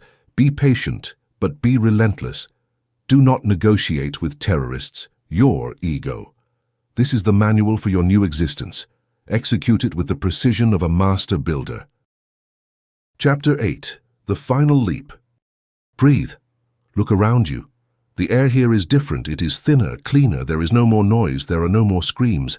There is no longer that constant pressure in your chest that accompanied you for decades. You have arrived. The elevator doors have opened on floor 100. And the first thing that surprises you is the normality. There are no fireworks. There are no angels blowing trumpets. Simply you are. You look at your bank account and there is abundance, but you don't jump with hysterical joy because it seems like the most natural thing in the world. You look at your partner and feel deep love, but you don't feel the anxiety of losing them because you know who you are. You look in the mirror and no longer see a stranger growing old. You see the avatar you designed. This is the final secret that no one tells you about the quantum leap. Success doesn't feel like an explosion. It feels like relief. It feels like coming home after a very long trip and taking off shoes that were too tight. It is a soft landing. Euphoria is for tourists. Peace is for residents. And you are already a resident. Welcome to Chapter 8. Welcome to the end of the game. Today, we are going to talk about what it means to live on the other side of the veil. We are going to discover why your destiny was never money or love, but something much greater. You are the new human. By the death of hope, the end of desire. For years you lived fueled by hope. I hope one day. I hope this changes. Hope was your fuel, but it was also your poison, because hope implies that you don't have it yet. Upon reaching floor 100, hope dies, and its death is a blessing, because hope is replaced by knowledge, gnosis. You no longer hope things go well. You know they go well because you are the generator of your reality. You no longer desire things desperately. How are you going to desire what you already are? Does the ocean desire to be wet? Does the sun desire to shine? They simply are. You have become the source of your own satisfaction. The neurotic desire that hunger vanishes. Paradoxically, when desire disappears, that is when the universe gives you everything. Because you no longer vibrate in need, you vibrate in play. Life stops being a struggle for survival and becomes a playground. You manifest things not because you need them to be happy, but because it is fun to create. You are a cosmic child now. To the ancestral domino effect, your lineage. This is important. Listen to me well. The quantum leap you have taken is not just for you. You are not an island. You are the link in a genetic and spiritual chain that goes back thousands of years. Think of your parents, your grandparents, your great-grandparents. They lived on floor 10 or floor 1. They lived through wars and fears. They lived through famines and repressions. They did not have the tools you have. They did not know reality was hackable. They suffered so that you could be born, and their traumas are engraved in your DNA. Your original parasite was made of their fears. When you break the loop, when you kill the parasite, you heal your lineage. You heal your lineage backward and forward. Backward because you give meaning to the suffering of your ancestors. You are the chosen one of your family. You are the one who broke the curse of poverty. You are the one who broke the pattern of abuse. You are the one who woke up. On some plane they are celebrating your victory today. And forward, because your children will no longer inherit the program of fear. They will be born free. They will be born on floor 100. Your quantum leap changes the genetics of future generations. This is your responsibility. You don't do it for the sports car. You do it to clean the blood of your history. If you leap, you free them all. 3. The clean mirror, holographic reality. From the height of floor 100, you look down and understand the final mechanics. You understand that the world out there never existed as something separate from you. It was a hologram. It was a giant mirror. When you were on floor 10, screaming and crying, the mirror showed you a hostile and sad world. It was just your own reflection. You tried to clean the mirror, break the mirror, change the mirror. But the mirror was only doing its job, reflecting. Now, from your new consciousness, you smile. You have peace. You have power. And the mirror, obedient, reflects back to you a kind world, full of opportunities and allies. You finally realize the cosmic joke today. You were the projector and the movie at the same time. There was no one out there hurting you. Your tyrant boss was your own projected fear of authority. Your unfaithful partner was your own projected lack of self-love. Your debts were your own projected sense of unworthiness. They were actors hired by your own subconscious mind. They were hired to perform the play that you wrote. Now that you have rewritten the script, the actors change. Either they change their behavior with you, or they leave the stage and new ones enter. You no longer blame anyone. Blame is impossible when you know you are the only system operator. This is your radical sovereignty. Fear the new human, Homo Deus. What you have done is evolution. Humanity is divided into 2 species right now. It is not rich and poor. It is not left and right. It is Homo sapiens, the sleeping human, and Homo Deus, the awakened human. The sleeping human believes they are a victim of circumstances. They live in linear time. Their life is a reaction to the world. They are governed by the animal survival program. The awakened human knows they are the creator of circumstances. They live in the eternal now. Their environment is a reaction to their life. They are governed by the divine consciousness of creation. You have crossed the line. You are no longer just an intelligent mammal seeking shelter. You are a force of nature. You are the universe becoming aware of itself. Your presence changes the room when you enter. Your vibration calms the chaos. Your gaze transmits a certainty that makes the sleeping nervous and inspires those about to wake up. You have an obligation to your species. You don't have to preach. Just be. Be the lighthouse. A lighthouse does not run around the island looking for ships to save them. The lighthouse stays still, shining, and the ships look for it so they don't crash. Shine so bright in your success, in your health, and in your love that people ask you that how did you do it? And then, only then, do you give them the map. V, the I have arrived trap, the infinite spiral. Watch out. The ego, although defeated, is cunning. It may try to sneak in through the back door. It will tell you, that's it. We've reached floor 100. We are enlightened. We are rich. Now we can rest on our laurels. If you believe you have arrived, you begin to die again. The universe is infinite expansion. There is no top. Floor 100 is incredible compared to floor 10. But floor 100 is the basement of floor 1000. There is no ceiling. Happiness is not a destination. It is the feeling of continuous growth. If you stagnate in your success will rot. Stagnant water smells bad, even if it is holy water. You have to keep leaping into the unknown. But now it is different. You no longer leap out of pain or to flee from suffering. Now you leap out of curiosity. You leap for the pure pleasure of seeing what else you are capable of creating. What if I try to heal my body 100%? What if I double my income to help more people? The game never ends, you just level up every single day. See the fall of false gods. On this journey you have killed your idols. You have realized that no politician is going to save you. No guru has the absolute truth, not even me. This is just a guide. The truth is experienced by you. No partner is going to complete you. No amount of money is going to fill your holes. You have taken your power back from them. You have withdrawn your power from all external institutions and returned it to where it belongs, to your chest. You are your own priest, your own bank, your own doctor, your own teacher. That is what the system fears. The system, the social matrix, is designed to extract energy from victims. It needs fear to sell you security. It needs sick people to sell them drugs. It needs empty people to sell them entertainment. You have become unhackable. They cannot sell you fear because you know you are eternal. They cannot sell you validation because you already validated yourself. You are a glitch in the matrix. You are a virus of freedom in a world of control. Physical death, the last leap. Let's talk about the only certain thing. One day your physical body will stop working. For the inhabitant of floor 10, death is absolute terror. The end of everything. Darkness. For you, the inhabitant of floor 100, death is just another quantum leap. It is taking off a suit that is already too small. It is a new beginning. It is leaving the elevator to enter the helicopter.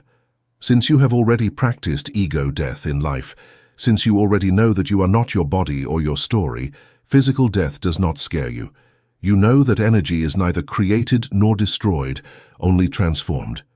You will live your life without the handbrake of fear, and whoever lives without fear of death is unstoppable in life. You will play hard. You will love hard. You will risk everything, because you know that in the end you lose nothing, because nothing was truly yours. Everything was an experience borrowed by consciousness. You are free to dance until the very last second.